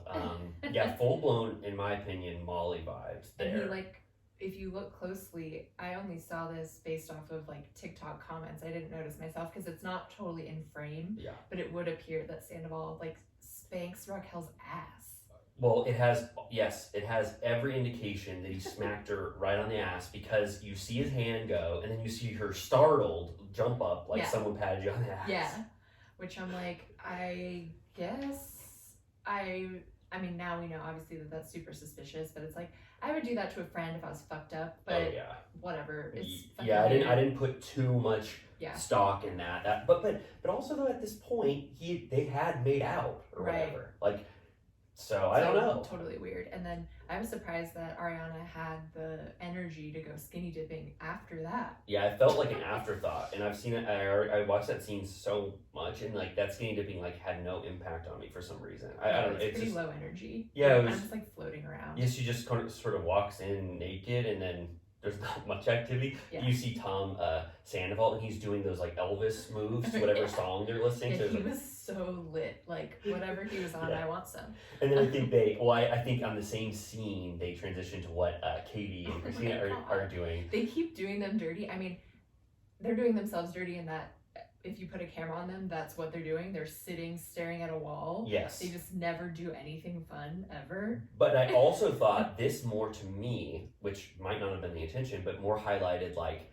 you guys are having fun. This is the side that, like, did something. Like, they were all the supporters of Schwartz. And then you see the victims of Schwartz's behavior, and it's sad and somber. And I felt more for Katie and Christina Kelly and Lala and everyone, because I was like, that was awful. Yeah. I just felt like what Schwartz did to Katie was awful. No, yeah. It was totally indefensible, but again, playing the devil's advocate of being a bitch. Part of me was like, again, you know, we can go all day about whether or not the whole thing about the room needing to be available or whatever was BS, fine, but and clearly Katie was going because it was a huge plot point on the show, and so she wanted to be there because she wanted to be on the show, which I understand. But if we're just taking it at face value in that she wanted to be a bitch and go to the wedding of her now enemy and bring a friend that's also an enemy, I did get a little bit of schadenfreude from her trip being so destroyed. Yes. That yet again, she's trying to be a bitch, and it blows up in her face because now she's trapped in hell at this fucking resort. Literal hell. Literal hell. Sandoval, that Molly party looked like hell. That party looked not fun. It looked demonic. It's like she's trying to be sassy and be like, guess what? I am going to the wedding. I'm going to go. And then it's the worst trip of her life. Yeah, I mean that's a very interesting theory, and that's like not how I saw it, but it makes so much sense if you do think like that Katie did do this, actively wanted this. Yeah, and then just take after take of her ordering a cocktail or a glass of wine with her sober companions, putting herself in that situation over and over again. I can't imagine anything worse than that. Than having just two sober friends on this trip. You're the only one drinking. Water everywhere you go. Yeah, I know. They've really, Lala and Christina Kelly have really invented new ways to order water. I noticed it like 5 times. It's like I'll have a water with a splash of pineapple, and I'll have the fruit juice cocktail. It's like, whoa, I mean, I guess that's just what sober people do. You try to make it as fun as you're like, interesting. But I guess I was interested in all of these alternatives to alcohol that you would order at a. But yeah, I can't imagine anything more depressing than like being trapped on a resort with your ex who is fucking around with someone that you briefly considered a friend, and then you can't even get drunk with your friends that are there because they don't drink. Right. And everywhere you go, your like moronic ex-husband is just like creeping around every corner. Is like making out with people that you're friends with and then coming over if he'll shave his armpits or whatever. It's like, it is truly hell. And we got to see a classic Katie rage text, like Yes. the full page. Oh yeah. Oh, I loved seeing it because I think Christina Kelly was like, "Did you talk to Schwartz or whatever?" And she's like, "I texted him." And then she said, "The anger and hatred I feel for you is unlike anything you can imagine." I was like, imagine getting that text. Schwartz gets that text all the time. And he was still like, "She's mad." Yeah. He was stunned that she was mad. I mean, that's a recurring theme throughout this entire episode. He cannot believe that Katie would be upset with him for doing this. He's shocked by it. Yeah. Oh my god. Yeah. So then, the next morning, there's like a spa morning with some of the ladies, and Ariana. I mean, everyone actually seems so tired. Like and they talk about it. Oh, yeah. They talk about it. They're like dead tired. Which also sounds awful to have to do anything when you're that tired. Ariana is like late to the spa. She just looks so exhausted. And then Raquel's joking about like, what if Schwartz walks me down the aisle? And Scheana's being diabolical and is like, that's hilarious. You should totally do it. And Ariana doesn't really say much. She doesn't really seem to be too bothered by that. Oh, I thought, in my opinion, not to go against. Yeah, I don't want to stir it up on here. God forbid. I watched it 3 times. Ariana gave what you give to a friend group that are actively talking shit, but she gave nothing to them. Right. I felt like she had a defense on her side where she asked, she's like, really? Yeah. You really want to do that? Yeah. She goes, guys, stop. Yeah. She's not enthused. Yeah. She's not on the side. It's Scheana's wedding. She doesn't pile on, but she also isn't particularly outraged. Yeah, but also she's not that close with Katie, really. Yeah, she's not. But I felt like I was like, this is defensible, Ariana's actions are defensible. If she explained to Katie how she interacted in that scene, I feel like Katie would know that was okay. Yeah. And she's not going to start a dramatic scene at Scheana's wedding, and this is something Scheana wants. So it's like you're not going to go against the bride on that weekend. So I do feel like Ariana kind of has more loyalty at this time to Scheana and Raquel than the other way around. Like when at that last girls brunch when Lala was trying to talk shit about Raquel, Scheana and Ariana were not having it. They were like, don't be mean. Like, she's still kind of like on board with them even with an eye roll. But Ariana's friends with everyone, right? Yeah.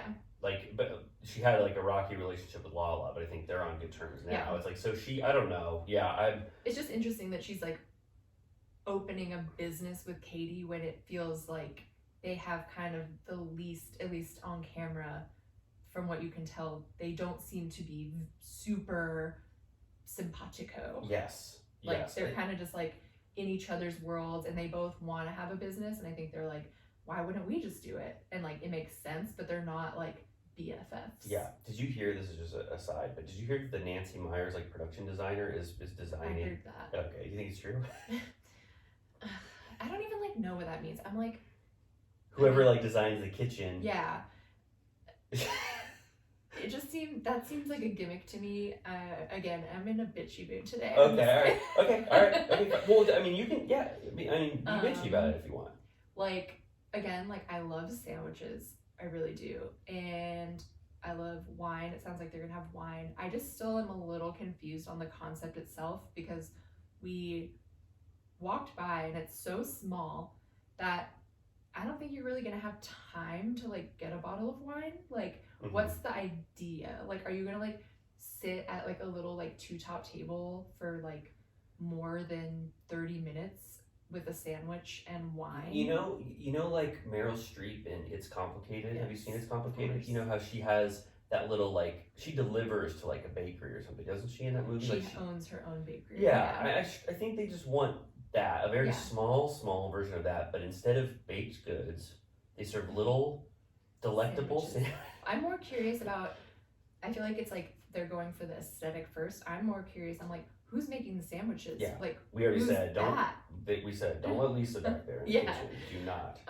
I'm just like, I don't want to be mean. Oh, no, it's okay, but I derailed us anyway. We don't have to talk about something about her, but I just, I don't know.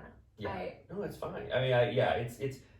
I have high hopes. I'm an optimist. Yeah. Maybe. I'm just like, I guess because we've been so, on the same level as them for so long, like seeing their like apartments that they were living in like not too long ago.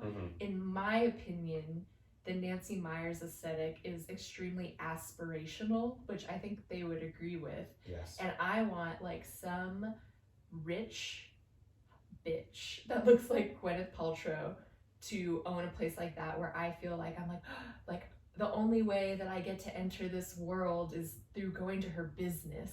And I feel like they're like my friends. Yes. And I'm like, that's not what I'm going to you guys for. Okay. You know? Yeah. Yes. I'm so glad I asked the question. Yes. I totally understand it. I don't have the same philosophy, but I can totally imagine why that aversion to it, which, yeah, I understand. But maybe they'll totally surprise me and I'll be like, wow, actually, this looks beautiful. And I think they should, like, I'm assuming they're planning on having some, like, you know, a little shop in there with some, like, you know, candles and like home goods. Ariana has very good taste, and she has good taste in people and artists. I'm not just shining on Ariana because I met her once. TikTok. I've always thought this, but no, she has amazing taste in the content she watches. No. I just think that Ariana especially will not let this sandwich shop like be a flop, like how Schwartz and we just haven't really gotten to see her shine. You know, like I know it took them a long time to furnish their home because they didn't want to, you know, rush it. And so I'm like, I don't even know what she wants it to look like. So I'm excited to see. I do love sandwiches. I hope they have vegetarian options. And yeah, I will like go in there, get a couple glasses of wine, buy some candles, some tea towels. Tea towels, yes. You think Katie will still be having those there? Yeah, they should recreate those. Okay. I mean, I think that was a worthwhile tangent. Just to think about something about her sandwiches again. Yeah.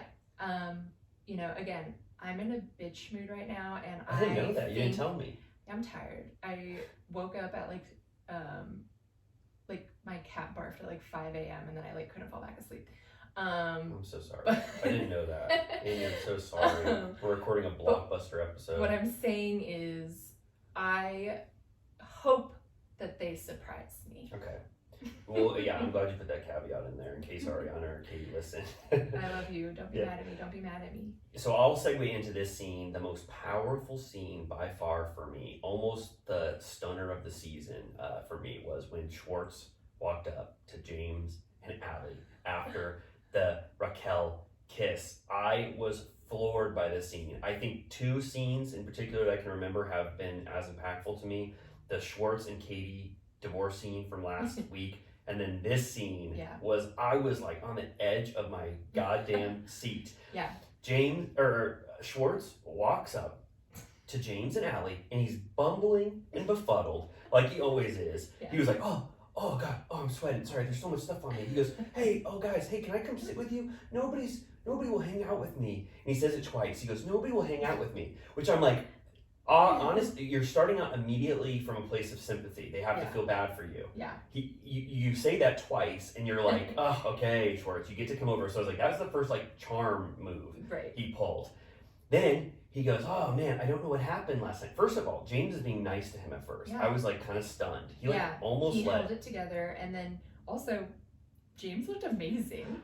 He looks so good. That is the most underrated aspect of the scene. James looks so good. He's giving like Jude Law in Talented Mr. Ripley. Like, he looks fantastic. Him and Allie look like models on the beach. They look so great. Yeah. Schwartz is sweating. He's got alcohol pouring out of him. God. He's bumbling. He's drinking got something like Pedialyte. He's got something around his neck. His sunglasses are backwards on his head. He has the sunscreen in his pocket that's hanging out. Yeah, and he starts out trying to charm them. He sits down, which I'm also like, why the hell did Schwartz go to James? Read the room. This whole episode, Schwartz is just strategically in places where he's going to have the most dramatic impact. So I was like, are producers just putting a blindfold on his head, spinning him around and pushing him to a scene where he's going to have the most dramatic impact? Because he goes to Katie's dinner, he goes, like, he's everywhere where the drama would be most impactful. And then acting shocked that anyone's like mad at him. Yeah, so I'm going to have to look at my phone because I like put every inch of this scene in my phone. Yeah. But James, Schwartz first says, I don't even know what happened last night. And he's honestly trying if that's going to work for him. Which we're like, here we go again. Schwartz forgetting that he made out with someone. That was his first that was the fishing lure in the water to test if James and Allie are going to take that bait. Yeah. And James goes, so calm. Yeah. So reserved. Was just like, oh, you don't know what you did last night? I think you made out with Raquel. Or basically some version of that. Schwartz tries a full lie. Yeah. And I've never heard him lie like this. To abandon. He goes, no, I did not. Says it like a little kid. I like screamed. I was Me like, too. He's not doing this. He goes, no, I did not. And I think if they would have questioned it at all, he would have just gone with that lie. Yeah. And then he folds. Yeah. Like laundry. He's like, all right, I did. All right, I did. And then he immediately goes, can I explain? Can I explain? He gives two different explanations because the first one doesn't work. The first one is, this was an anti-establishment kiss. Yeah. This was a platonic Against rock the and man. roll against sticking to the man. And James goes, that's your explanation? I wrote down brimming with rage. Smiling. James was smiling like I've never seen it. A gritted teeth smile. And I know James. I've been watching him for 7 years now. He was holding back all of the boiling rage, but he was so controlled in every sentence he said. I was so proud of him. Me too. It cut like a knife. Yeah. He dissected Schwartz into a million pieces, and every layer of charm that Schwartz tried on him, he batted the shit out of it away from him. Then once the anti-establishment thing doesn't work, he goes, I was in a sad place. He goes to his ultimate trump card. Yeah. I was in a sad place. I've been feeling so sad. And so this one, I just needed a little happiness. And he was like, oh, so you got happiness by kissing Raquel. Yeah. Yeah. And then what happened next? You remember? It was like, he says something and then Schwartz, classic, aw shucks, Schwartz is like, I was just being facetious, man. Yeah. And James is like, fuck your facetious and your big words. Yes. And then right before that, Schwartz does his last charm offensive. So he did two different explanations. James hates it. Yeah. Then Schwartz puts his hand on James's leg, which is such a manipulative thing, in my opinion, to get someone on your side. Yeah. It's forced camaraderie. Yeah. It's touching someone to get them on your side, like that. You know, we are friends. James shoves his knee away from him, and Schwartz goes, "Don't do that. Don't do that." Like he can't believe that James is actually mad at him. It's like, what the fuck are you thinking?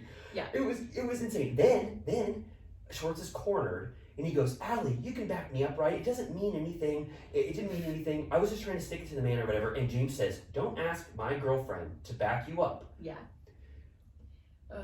She's like, doesn't even say a word. She's just like, yikes. Well, she did actually say something. So I honestly think if James would have let her talk, she would have had some like counter, like she would have maybe taken that olive branch from Schwartz because she's just meeting him and maybe she was charmed by that. But, James says, I'm setting a boundary between you and Allie, which, given his history with these cast members, I thought was fair. Totally. I think it was fair to keep drunken, bumbling Schwartz away from Allie. He's like, she doesn't need to be your friend, mate. Right, exactly. And then Allie, I think, sort of with like an inaccurate read on the situation, says James loves a boundary, which I was like, okay, I understand that James is acting weird to you, and he has acted weird to you, but in this instance, I felt like that was the right call. Like, I feel like he's validated by saying that he doesn't want Schwartz messing around with Allie. I mean, totally. No, I mean, it's just so insane, like, how indefensible, like, it's like, your friend's ex-fiance, your wife, or ex-wife, almost ex-wife, is there. Like, everyone's displeased with the situation, and it's 1,000% not worth it for whatever reasons they're doing it.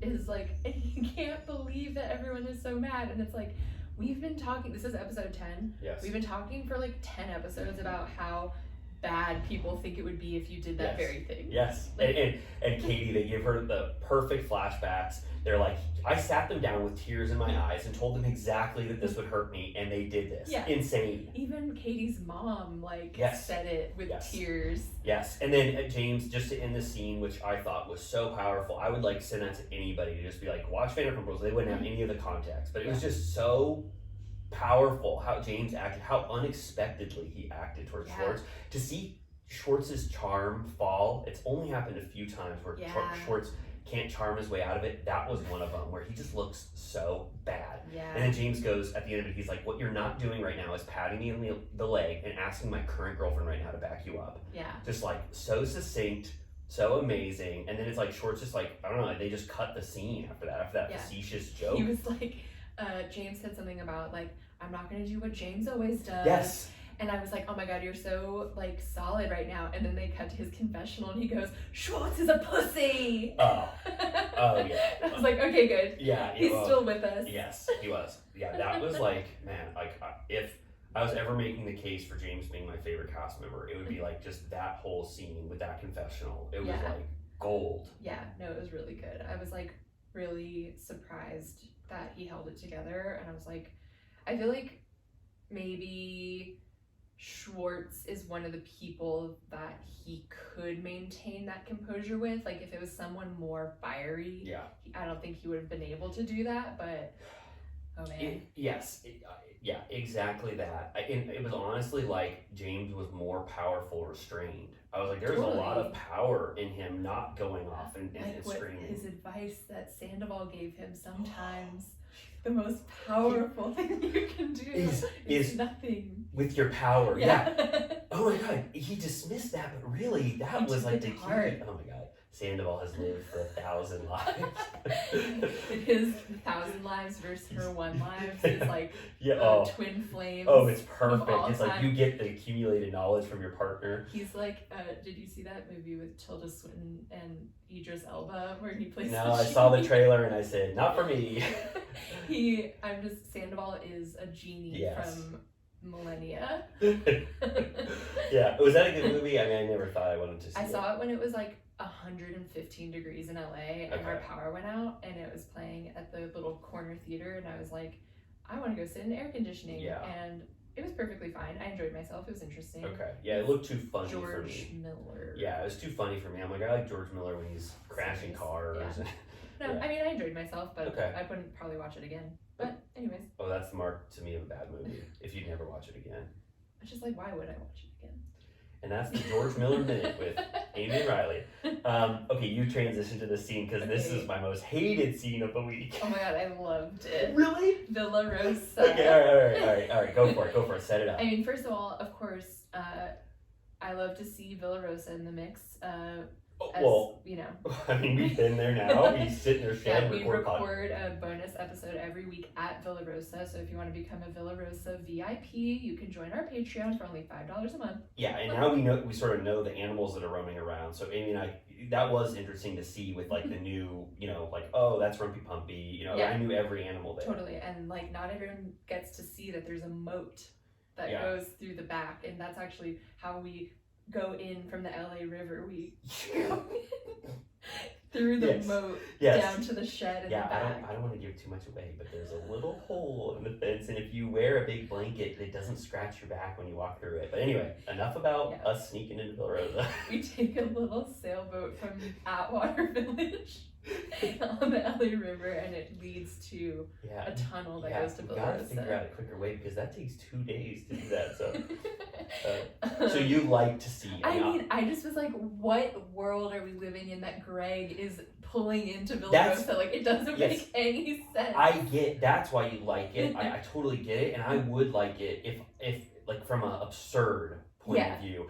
Lisa calls Greg and says, do you want to come over to Villa Rosa and talk to me about your business with 2 people that are part owners of a business I have? It makes no sense. She has no stake in the game at all. This is the most contrived Lisa storyline. I'm officially pinning it. This is the worst way she's ever attempted to be a part of the show, by far. Because she didn't want to go to Mexico, so she had to get the cameras on her So Greg has to pull up to Villa Rosa. There's honking swans at him. Lisa makes the joke she probably makes to every single person that's ever gone to Villa Rosa. She says something like, let me see, I have it written down. This whole place is filled with wild animals, including me, so be careful. And Greg says, I'm never afraid of that. I was like, damn, okay.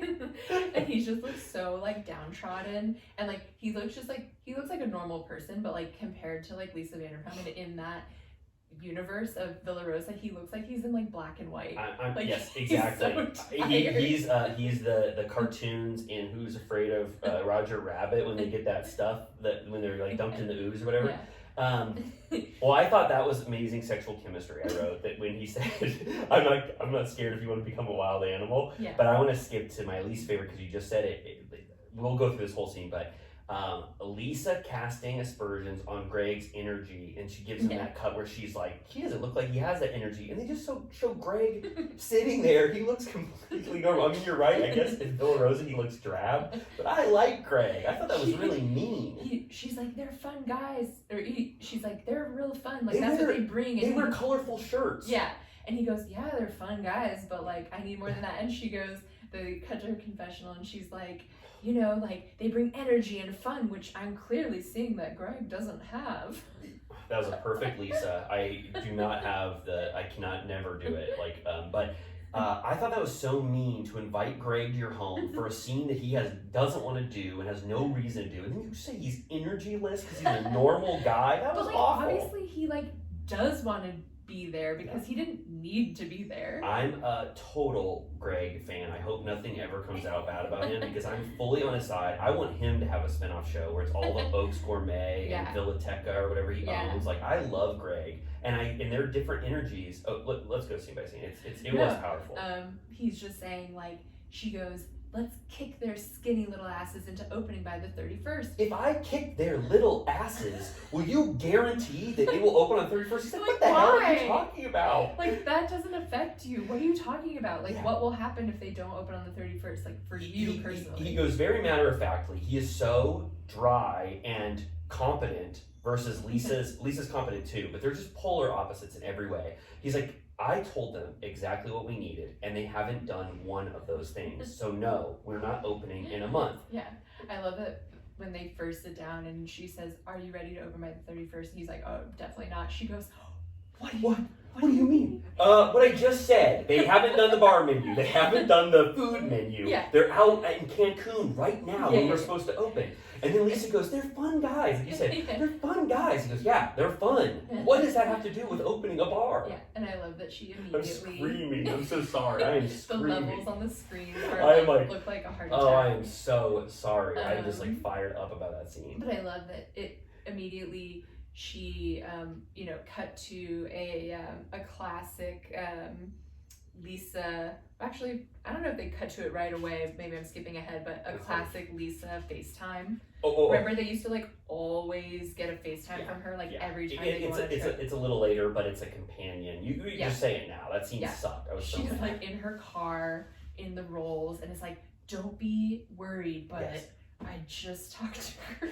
And Sandoval's like eyes are like swollen shut. He's like so hungover. Like, Lisa's calling me. Lisa's got the note card pinned of what she's supposed to say to them. It's like it's in the those visors or whatever. She's like, don't be alarmed, but Greg met with me. She says Greg met with me. Yeah. Instead of saying he requested my opinion. And they get mad at Greg. They're like, why does Greg go into Lisa to tell us that we haven't created the bar menu? Lisa called him to Villa Rosa. Do you believe then that they submitted the cocktail list? Not for a goddamn second. They submitted that one that says blue drink on it. It's not the official. And even if we did that 3 days ago. Even if they did, it doesn't matter. There's 10 other things. I trust Greg. In the next episode, they're showing that they have to fire their kitchen staff or their cook or something. It's like, come on. It's total chaos. I trust Greg. Hashtag I trust Greg. Lisa is wrong.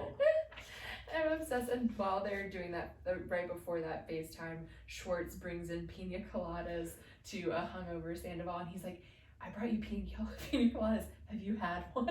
Another completely weird, bumbling, aimless Schwartz where I wrote down a note where it's like, what is this? What he's like without Katie? He doesn't know where he's going. He is like, when like someone's like parents get divorced or like their mom like dies and the dad is like left to his own devices and just like has no idea how to care for himself. That's what it felt like to me. It's either the producers are just pushing him in the direction of a good scene, or he just does not know who to hang out with or what to do if Sandoval is indisposed and if Katie is gone. He was just so aimless His this episode. glasses are like fogged and like crooked.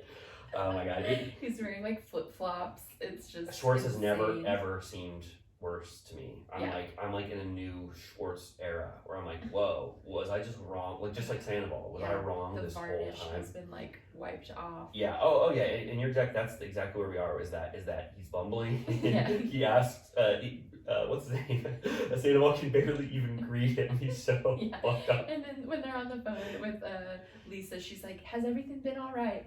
And they're like, yeah, it's fine. And Schwartz is like, shh, shh, in the background, like, don't tell her. And Sandoval's like, dude, and she's like, don't call me dude. Oh my god. Well, I was like, they've gotten to the place where they don't tell Lisa. What the hell do I keep saying? I'm Lisa? obsessed that you keep calling her Lisa, not even like Liza, but Lisa. Like Lisa Gibbons. Something flipped in my brain when I said Lisa too many times that I can't say the hard S. Anyway, Lisa, they don't even tell Lisa the scoop anymore. If that would have been a FaceTime call 4 years ago, Lisa would have gotten the gossip in 2 seconds. They would have told her everything. They are now so far removed from Lisa, they don't even tell her that Schwartz kissed Raquel. They would have any other FaceTime. Lisa is becoming less powerful. Yeah, you know what she also didn't do this time. Usually she's FaceTiming because she has like upgraded someone's room and sent flowers. And that didn't happen. Yeah. Which like every trip they've ever been on, she upgrades their room and there's like flowers in the room. Yeah, you're so right. I didn't even think about that. Scheana would have customarily gone into her room and gone, "You got the Lisa upgrade." And then it would have had flowers and champagne and it said, "Sorry I can't be there, darling. This is from Lisa." She didn't even do that for Scheana. My favorite was when they were in New Orleans for the Bubba bachelorette party, and Lisa upgrades their room and like sends them champagne, and she goes like, "I'm only doing this if you guys like sleep in the same bed and like make love this weekend," and then they sleep in separate beds. Because they're fighting the entire time. That's probably my favorite cast trip. Like looking back, New Orleans is the so. drag of it all. Oh, it is so that's like the wildest. That's so good. Okay, so then we switch over to Scheana's room where Lala's visiting. First of all, you know, I won't be a hater. I'm gonna shout out Lala. Her body is sick. Oh yeah, she's like fit as a fiddle. She has like a tiny baby. She looks amazing. Scheana's little froggy is on her bed. Did you notice it? I did. Third rewatch. I got it. Frog's on the bed. I love that little froggy. Me too. It's so cute. It's her little stuffed animal. Me and Jimmy have like a real like emotional like issue with stuffed animals where I think like Toy Story like ruined our brains, and like if we see a stuffed animal like outside like by a trash can, we like cry about it. Like I love that she loves stuffies. I have the same thing, and you just pinpointed probably why I have that philosophy, because we saw inanimate objects get souls at a really early age. No, there's literally nothing sadder than the scene in Toy Story 2 when Jessie gets given away with that sad ass like Sarah McLachlan song. Yeah, I have it with like clothes. It's a nightmare from hell. Yeah, horrible. Toy Story is just like, they're just preying on your emotions. Yeah. It's so sick. Yeah. We have so many stuffed animals that we like, if you start looking around, you're gonna see them like. Really? Okay, wait, I'm gonna take a. I just looked to the left, and Amy has the Scheana frog stuffed animal, and it's just sitting, looking right at me. And I love it. Yeah, that's fun. We like can't get rid of them because it's like, what do you do with them? Like, I guess you could donate them, but like, to who and. To whom? Yeah, you know, you're right. Yeah, I have one stuffed animal from childhood, a koala bear, and I will never get rid of it, obviously. But it's with my mom. But I'll never let it be thrown away or like it's going. Would be so sad. Oh, could you imagine my childhood thing that I slept with every single day? That's never happening. I'm crying. Maybe I just started crying. I'm fucking. Oh yeah, go ahead. Oh, I was just gonna say this is kind of a triumph. We are at 1 hour and 51 minutes, and we are halfway through this episode. We are going to hit the longest episode, no matter what. I mean, it was a big week. Yeah, it was. My last thing I'll say is that my sister travels with her teddy bear named Mo, and he also came to the all-inclusive resort with us. That is so sweet. Maybe like when we were gone, he like met up with Froggy. Oh yeah, that is so sweet. But I did love that Lala was basically like, no one gives a shit about your wedding. I'm not going to these events. I don't want to. Like, you're being annoying. Like, I don't want to go. And Scheana's just sitting there having to hear her very good friend, who's not shown up to any of her events, that her wedding is not the most important thing to everyone there. Which is like, it literally is the most important thing. That is the reason you're there. I do agree that it does appear that there were a lot of events. Like, there's a lot going on. Yes. And also, I didn't realize until Watch What Happens Live and the Photoshop that happened yesterday, I didn't even realize that Lala wasn't a bridesmaid. Me neither. I thought that was the whole thing. Yeah, so it sort of does give a little more validity to what Lala did. Because I would have thought for sure she's a bridesmaid. Like, why the hell would she not be? Because I'm like, if you're a bridesmaid, then it's actually mandatory that you go to all of those events. But I guess if you're not, you can kind of just participate as you wish. Yeah. But I had a negative interpretation of that scene. I was like, Lala, I'm so conflicted on you. Like, you say the coolest stuff. You're so fun. I love your spirit. But then you do some of the worst things I've ever seen. Yeah. In this instance, she was like, Scheana, you're not the most important thing. There's other things going on. I'm like, that's so rude to say to Scheana. But then also, she's rallying around Katie, who I was so supportive of this episode. And I'm like, that makes sense that you want to rally around Katie right now, even if it is at Scheana's wedding. So Lala had a little more ammunition. And then her not being a bridesmaid, like I sort of understand. It's like, okay.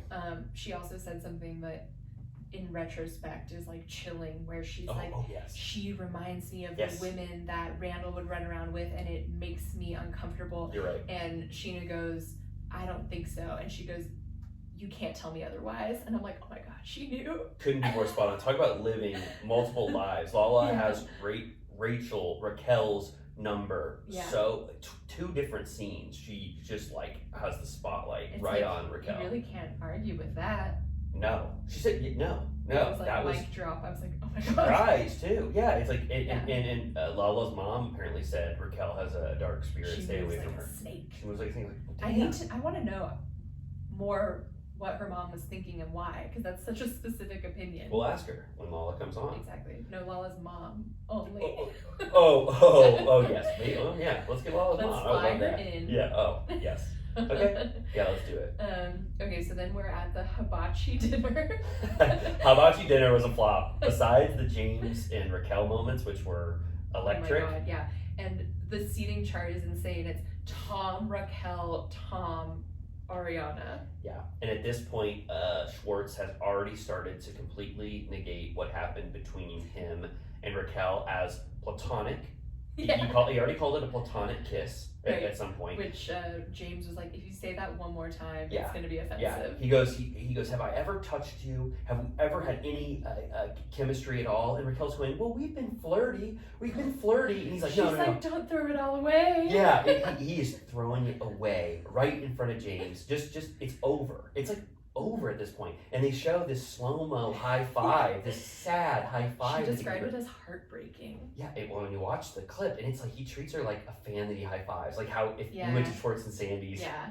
I think he would be probably actually more sexual with any fan. Yeah. You know what I thought? I thought that even though he seems so obtuse and emotionally unintelligent, that James conversation really impacted him. And then getting, I've hated you more than anyone in my life from Katie, he's like, whoa. That started to... I kind of get it now. Yeah, that started to simmer, and then he throws Raquel under the bus. I mean, not under the bus, but he just says that was nothing right in front of her. And then James says something also very pointed and interesting. He says, right when they sit down, I mean, I don't know if it's the editing or whatever, but he goes, so you made out with Peter, you made out with Schwartz. He says Tom, and then I'm like, I looked at the captions, I was like, did he run out of people that he was saying that she made out with, or did he know at this point that laundry That's a good point. I didn't even notice that. Had happened? Yeah, it's only in closed captions. It's like it says it says Peter, Schwartz, Tom, and then the second time he says it, he just says Peter and Schwartz. Yeah. It's like he doesn't want to let that little Tom come out again, which I don't know. That's like almost conspiracy theory, but it was interesting, and his point is, you know, somewhat valid. I mean, please. I love. She also kind of stood up for herself in a decent fashion. I'm living my life. She's like, they're the people that are around me, and then James is just talking like a mile a minute. Oh, He's yeah. like, going in on her.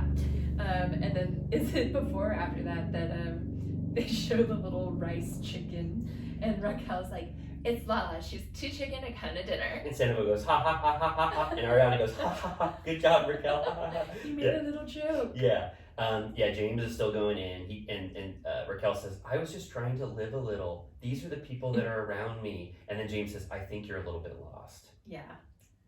Super depressing. Yeah. Allie says, I've had enough. Check, please. Yeah. She goes, I don't want my hibachi dinner. I'm going to go see what Lala and Katie and Christina Kelly are doing. That was so like funny. She's always just like running around the resort trying to escape. I wrote the same thing. Allie is leaving Yeah. every scene that James is in.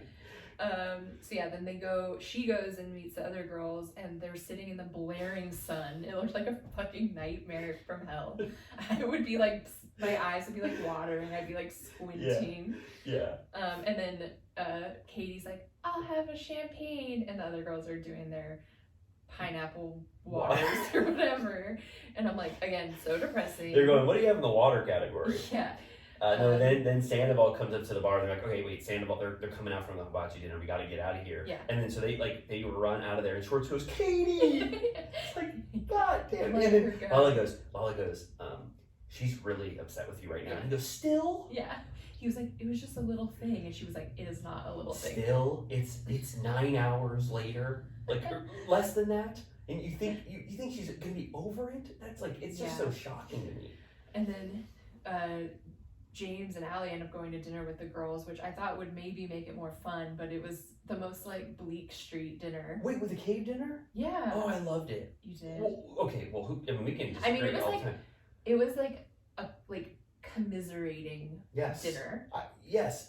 Okay. Well, first of all, we haven't even mentioned these beautiful caves that they're living in during this trip. We should go on a trip to those exact locations. I wrote, I love Cancun. I want to go to Cancun. I love that cave. I want the exact dinner. I want the royal ruby salad and the shrimp and the prawns. They were talking about the food so much. Did you notice that when they cut away, when they serve James his food, you just hear, gracias.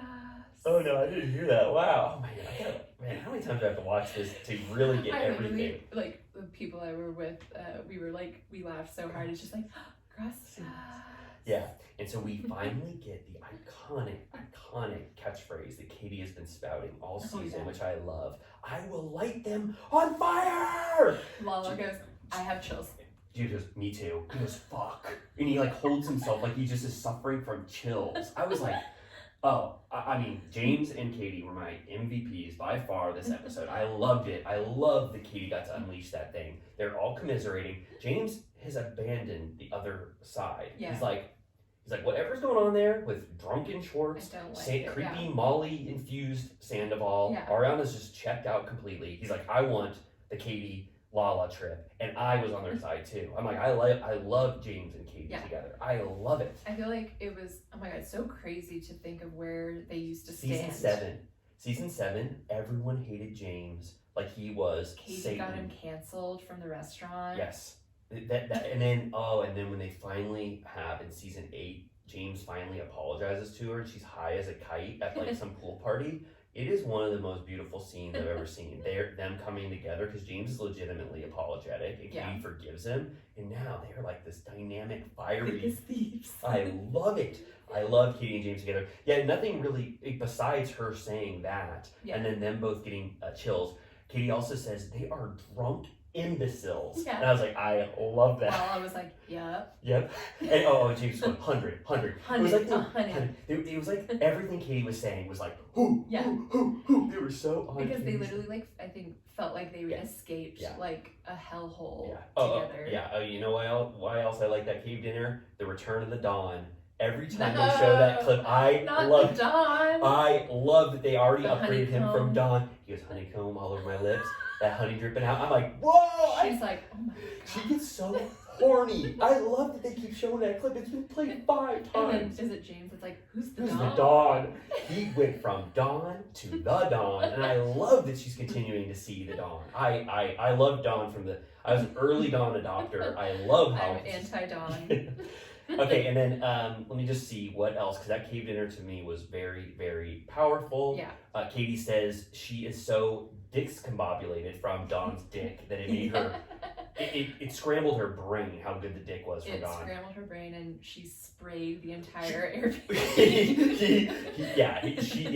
She blew a gasket. She just started spraying relentlessly. She can't stop spraying every time she hears Dawn.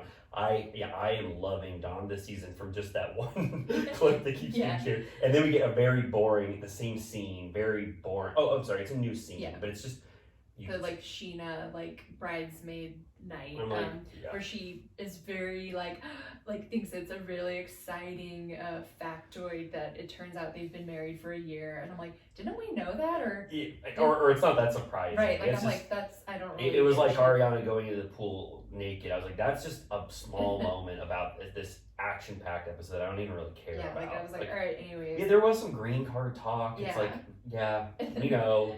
And Ariana kind of gives it to her. She's like, oh, it's shocking, but this is the icing on the cake now after an already beautiful relationship. And it's like, okay, Ariana, you are killing it with Scheana right now. And then Brock comes home and is like, can you guys fucking leave? Because I'm so tired. When are you guys thinking about leaving? They're like, we'll go. She's like, they're not going to stay long. Yeah. And he's like, glad y'all didn't make a mess. He's just pissed. He's mad. He wants to go to bed. Yeah, and then the wedding morning, it cuts to... One little detail. Sorry, just because I wrote it down. This is when Raquel says to Scheana, she goes, I don't want to walk with Schwartz. He walks like an idiot. I want to walk with someone because I have a pageant walk. And my question for you was, I underlined it. Is this true? Is this really why she went from walking with Schwartz to not walking with Schwartz because his walk is weird? Or did she think Schwartz just fully invalidated our relationship? There's nothing to this anymore. I'm not going to create even more of a controversy for this kiss that happened. So I'm going to make it seem like it was something else. Yeah. What do you think? I mean, I just don't understand her logic at any point. Right. Ariana was on board for her. She was like, I don't want to walk with Schwartz anymore. And Ariana goes, tell them why. And it's like, she goes, tell them why. Yeah. Because he walks weird. They show the walk, and I'm like, yeah, what would you expect from Schwartz? Like, and then the other guy had a goofy ass walk too. So, I just couldn't imagine someone not walking with someone for that reason. And she tried to tie it to her pageant history or whatever. Right. And even Schwartz was talking about her pageant history this episode. Like, she's a total princess. Yeah, I think we skipped.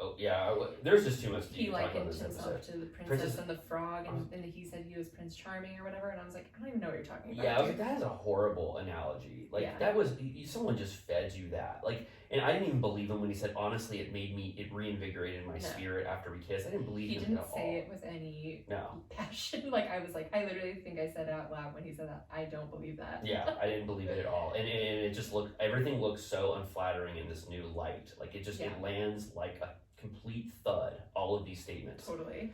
So now Scheana's wedding. Sorry to sidetrack. No, they cut to Brock doing, him and his groomsmen are doing shots out of their boots. Oh yeah. Which, is that a thing? Yeah, I think in Australia or New Zealand, one of those two, boot chugging is popular, and Brock has already done it on the show. One of them was wearing, I understand like your like never worn wedding boot, but one of the guys was using his like sneaker. Yeah. And I was like, what? You know who would like that tradition? Is if Brittany had on her stinky Converses after a big one. He would love it. He'd like fill it with Fireball and pour it down my throat. Yeah. And then I mean now we're in the like wedding era. Actual wedding. I'll just say overall, and then we'll get breakdown over it. But I was like almost misty eyed. Like I thought the wedding was really beautiful. They were nice and the baby was so cute, but I couldn't get over like the tackiness of the setting, like walking over the pool of like a resort as if it's like a transformative location. And every room is pointing to the wedding, so it's the only thing literally you can look out your window. Like I was surprised that like even Christina and Katie were like, it's beautiful, and I was like, really? You guys don't have any shit to say? Because I do. Yeah, okay, we'll go for it.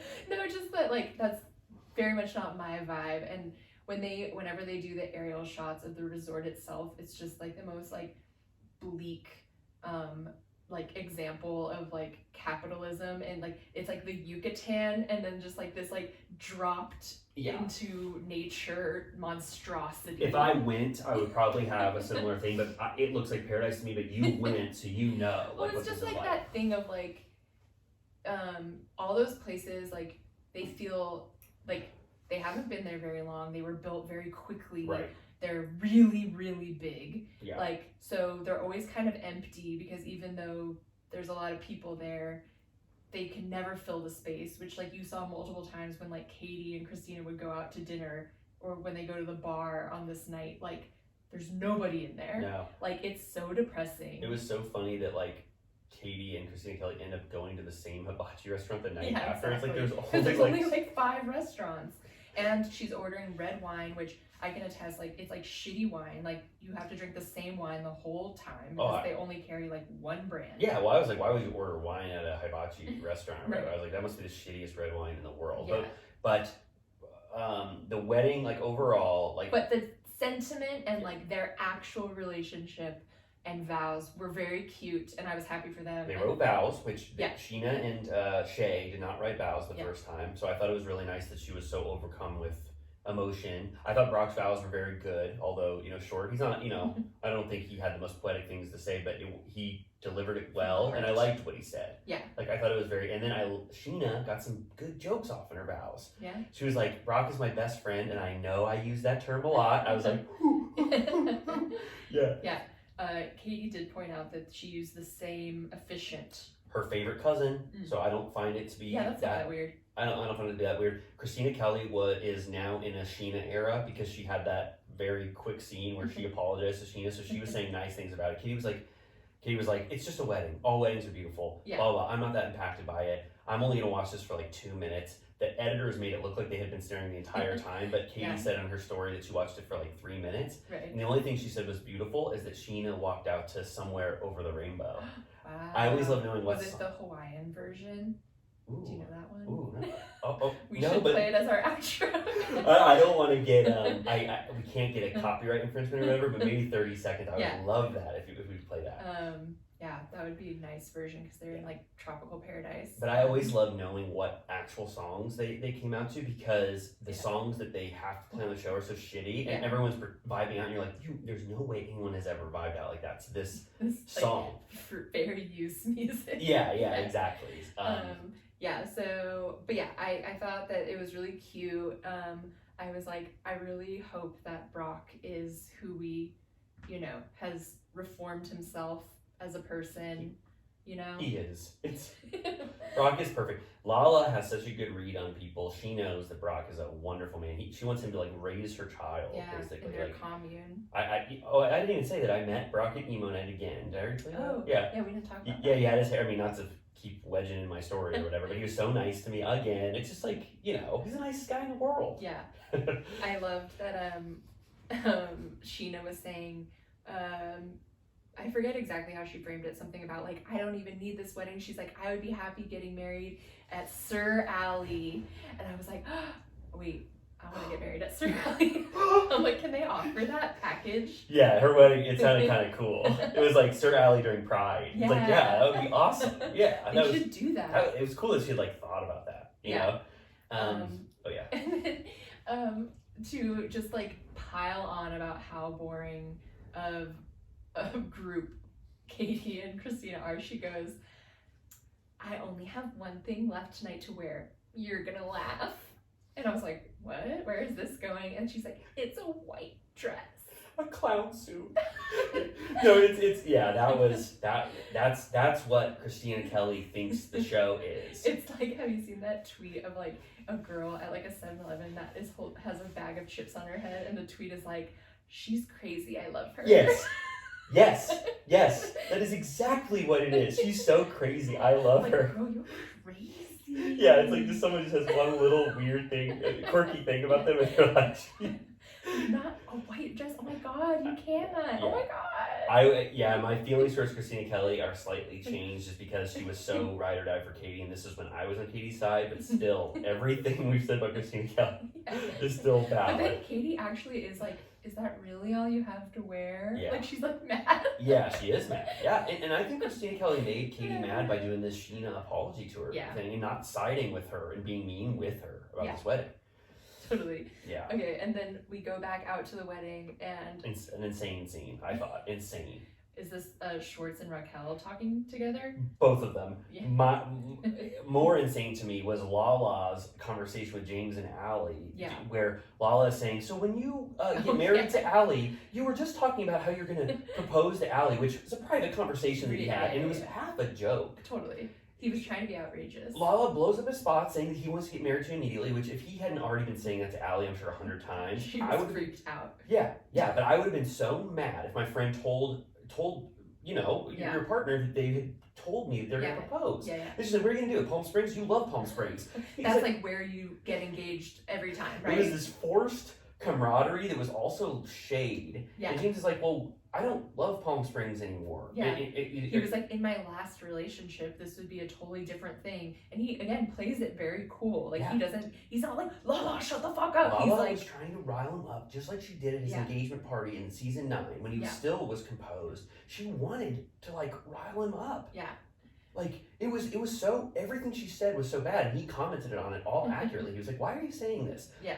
He was like, hopefully Allie and I will choose the spot where we want to get engaged. Like, it'll be a mutual decision. He handled that so well. I know, he even, like, kind of says, like, maybe one day. Like, he, like, releases the pressure. Yeah, yes, he does. And then James in the confessional was like, what a stupid question to ask. Like, I don't even need to, like talk about this. I'm obsessed with him being calm on the spot, but then cutting to the confessional, and he's just like his usual self. Which typically I wouldn't like it if it was like a meek, housewife or something who never says what she means and then gets all fiery in the confessional. But this is like, we know James can bring it if he wants to. It's like, this is perfect. It's so funny. Yeah, so I thought that was like, I was like, Lala has not been a good friend to James's entire trip. She's warning Allie about him. Yeah. Now she's blowing up his spot about getting married. She's referencing Raquel. Yeah. Like, not a good friend. Yeah.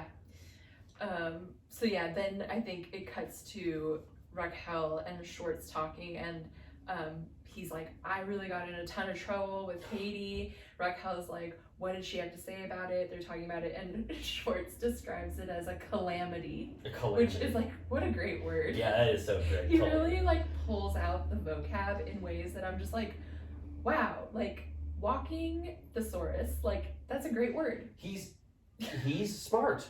I mean, I think I said in another episode, I think Schwartz is secretly like very smart, the smartest one potentially, but he has no drive and he doesn't want to show off that he's smart. He's just happy being a drunken, bumbling fool and being charming, but he's actually a smart man. Yeah.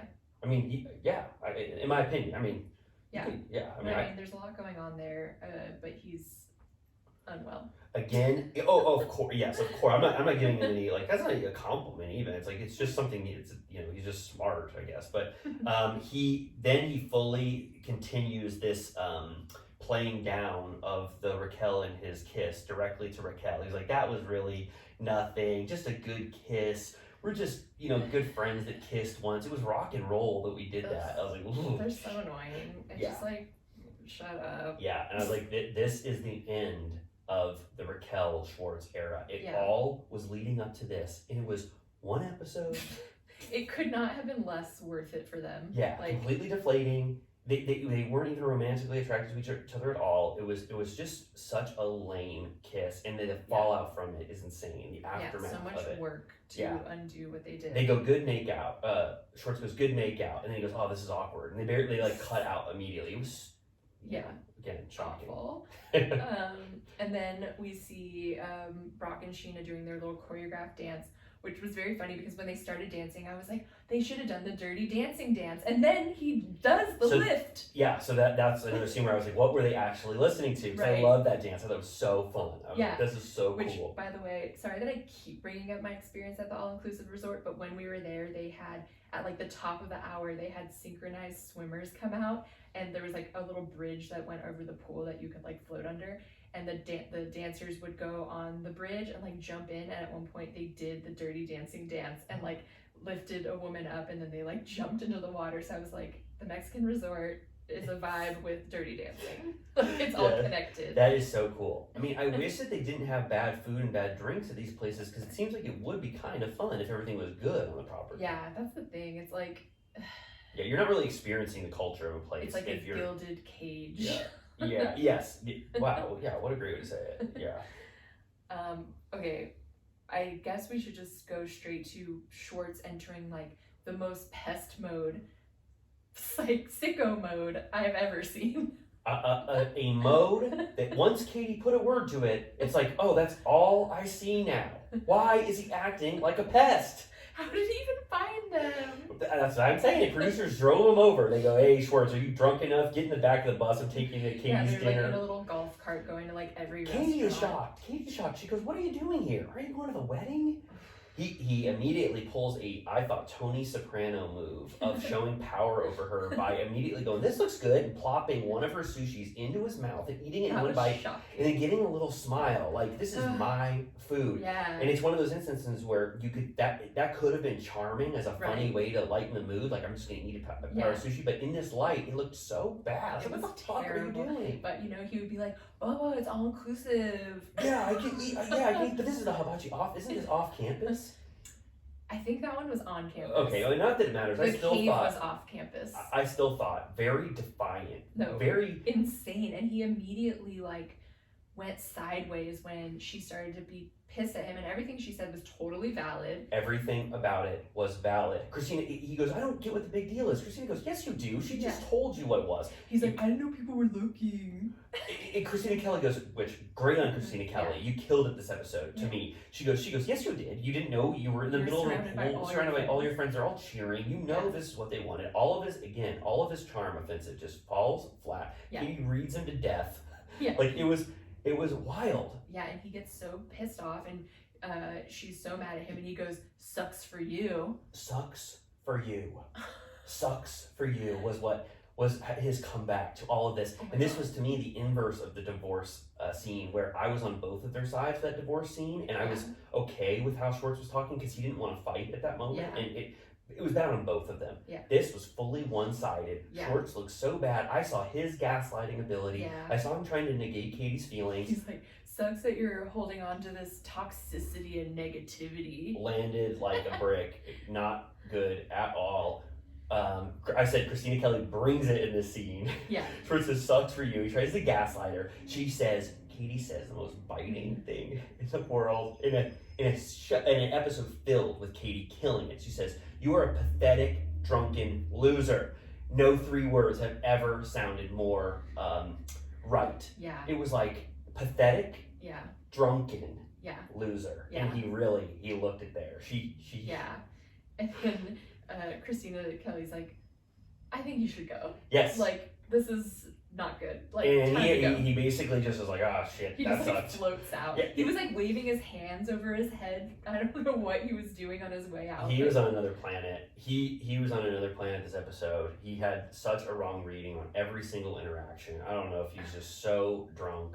It's crazy to see him in this light. It's so crazy the way that he acts, and then Sandoval since has acted, where I'm like, it would be so easy for you to try and prove them wrong by just like acting normal and being like, I'm not as bad as she thinks, or whatever, like, and they just keep getting worse and worse, and like any part of you that thinks you could defend them is like gone. No, there's like nothing left. They made themselves indefensible. Yeah. I don't know if it's just new light, but Right. I think no matter what, I would have thought Schwartz was horrendous this episode. Yeah, he was a demon. And then at the end of this pathetic drunken loser, the most iconic thing I've ever seen Katie say in an episode filled with it was, Schwartz in his confessional goes, I feel free. That kiss set me free. I am liberated. Yeah. That shitty, unromantic kiss with Raquel that blew up your life right now liberated you. He's like, I feel divorced. It's like, okay. Awful. Yikes. Oh God, it's just so upsetting. This episode, we've already the fact that we can talk about it this long. This episode was. This is gonna be a 3-hour podcast. I'm telling you, we were at 2 hours and 20 minutes. Like this episode was so wild to me. Yeah, and then it ends with a kicker. Yeah. Well. Okay. So first they show Schwartz his liberated self. He's on a swing, giggling like a little kid, and he's being pushed by Brock. Yeah, he's being pushed by Peter. He's going, "Wee! I feel so fun." It's like the cameramen are like, "Whoa, boy, let's get away from this." I don't know what Schwartz is doing over here. It was so lame that they cut away. Yeah.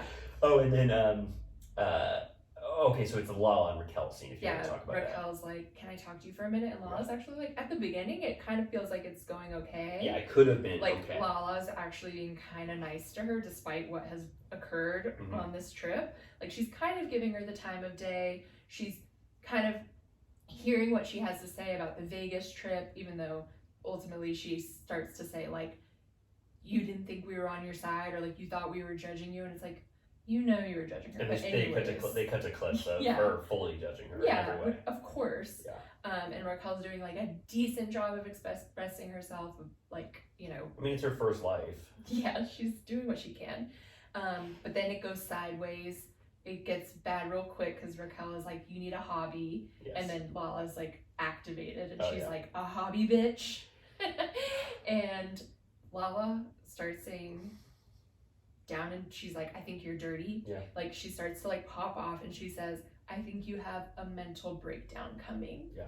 And you're gonna need people around you that support you during that time. Again, she's like a soothsayer. Yeah. Like I'm like, oh my God. Yeah, 1,000 Life era Lala is telling First Life that the future, the actual future that is going to happen. Yeah. I was like, oh my God. Again, can't argue with that. Yeah. Did you notice the continuity issues in this scene?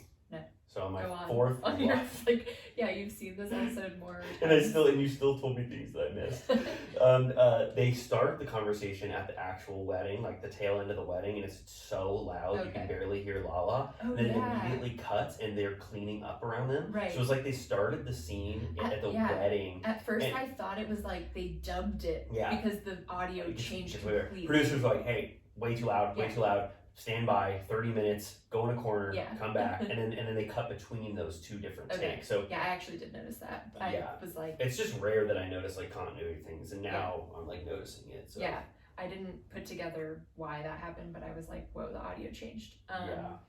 Yeah, so that was crazy. Oh, and then Raquel sticks out her tongue at Lala, which I thought was so childish. Yeah. It was like her brain said, "How do I get one last lick in, like one last." Come back. I stick my tongue out. It was like giving neener. It was a total neener vibe. It was like Schwartz saying "sucks for you." They both were left just to little kid taunts. He was like, "I know you are, but what am I?" Seriously, they were just like completely downtrodden by the end of this. It's sucks for you and a tongue out. I have a friend that one time said that instead of giving people the finger on the road, like when they have road rage, they stick their tongue out and it freaks people out. If I saw someone stick their tongue out at me, I would race out of there. I would like either go slower or race out of that. It's so scary. I'm like, I would only stick my tongue out if I also could put my hands to my ears and, you know, move my fingers. That adds a little more playfulness to it. I don't want to see anybody sticking their tongue out at me. It's scary. Definitely scary. Yeah, that was like insane. Like a snake. Oh my God, she's like Harry Potter Slytherin vibes. She's actually a snake. Oh my gosh. And then we only have one final scene in this 3-hour episode, right? We're at the very end. Cuts to that empty bar. Literally, it's like a club, and they're the only ones in it drinking. Katie's getting one shitty glass of wine. Yeah. She's claiming that it's wine Katie. Wine Katie versus tequila Katie is like more calm or whatever. Maybe I'm a wine Katie guy because I loved Katie's vibe this episode, so maybe I'm on wine Katie's side. But, But Christina Kelly tees her up. She's like, "So now, what are you gonna do?" And Katie goes, "The same shit I've always been doing. It's all about me now. I'm gonna introduce everyone to my 25-year-old boyfriend who has emotional intelligence, and he is going to run through this place." And I was like, yes! And then they show this gentleman in the upcoming clip. You're not liking his vibe? What's wrong with him? Who is this person? Well, I'm so on Katie's side. I think I can't be objective anymore. He's like a weird little twink. Am I allowed to say that? Should I bleep that? You're allowed to say whatever you want. I've already said some controversial stuff that I want to bleep out. I say no bleeps. We just go for it. If you're a little turtle and you like us saying things that are borderline controversial, thank you so much for listening. Of course you can say that. But I liked it, but only because I was so ride or die for Katie. But I just think it's not the reveal she thought it was. Like she's like, I have a hot new 25-year-old boyfriend, and then they cut to him and he looks like Johnny Depp's Willy Wonka. Yeah, I wasn't judging him based off his attractiveness, so I'm like I was just stoked that she's gonna like introduce someone, but I can totally see that, read on it if it's not. I just am weirded out by, obviously she can do whatever she wants. I know she was saying, I'm not old enough to be a cougar, I'm a puma, whatever. Yeah.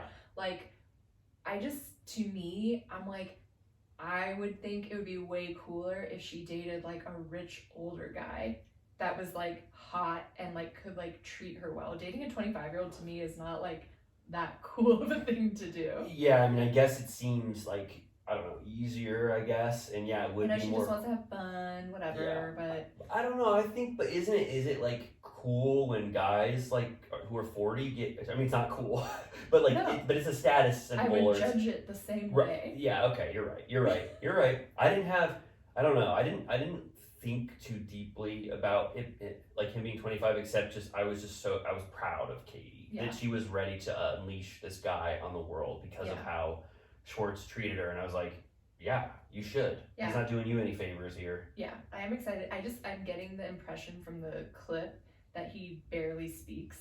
Like, I don't think he's gonna have much pizzazz going on. I hope he's loud. I hope he's powerful. I hope he kills it. I hope he's like Allie. James Kennedy 2.0. I hope that they're like, this guy is a cast member next season. He is amazing. I mean, I was just like, it was like, I'm not comparing it to this, but it's kind of like when they did the Randall reveal, and you're like, that's who we're talking about? Oh, well, nothing could be a more deflating reveal in the history of television than the guy who had 3 seasons of talk about him, and then you meet Randall, and he's like, can I order 2 chickens with no bun? And you're like, whoa, okay. Insanity. So the coming attractions are insane. Yes. We have, what, like 5 episodes left or something like that? Okay. I think 15 total. We're on episode 10. Yep, 5. Then March, we can almost do the math because May 17th is the first reunion. Yeah. Then we have 3 weeks of reunions, then secrets revealed. Yeah. And then the Vanderpump Rules era is over, except they're going to be filming at some point in the next 6 weeks.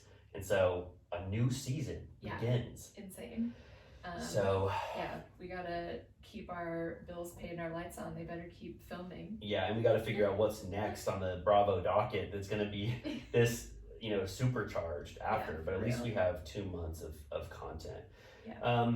Okay, this episode, there was a couple other things I wanted to say, but we can't do it today. Maybe we'll do it over on the Patreon. Yeah, some people have asked some amazing turtle questions, but we're gonna save that for next episode. It's just, this one was too jam-packed, and but we will be answering questions because we love them. Yeah. This was just like, I feel like we created something like a 2 hour and 30-minute movie. This is like Avatar length at this point. Yes. We've never done an Avatar. We've been doing like Inceptions. We've been doing like, I don't even know what other type of movies. We're in Martin Scorsese, Irishman. Irishman, yeah.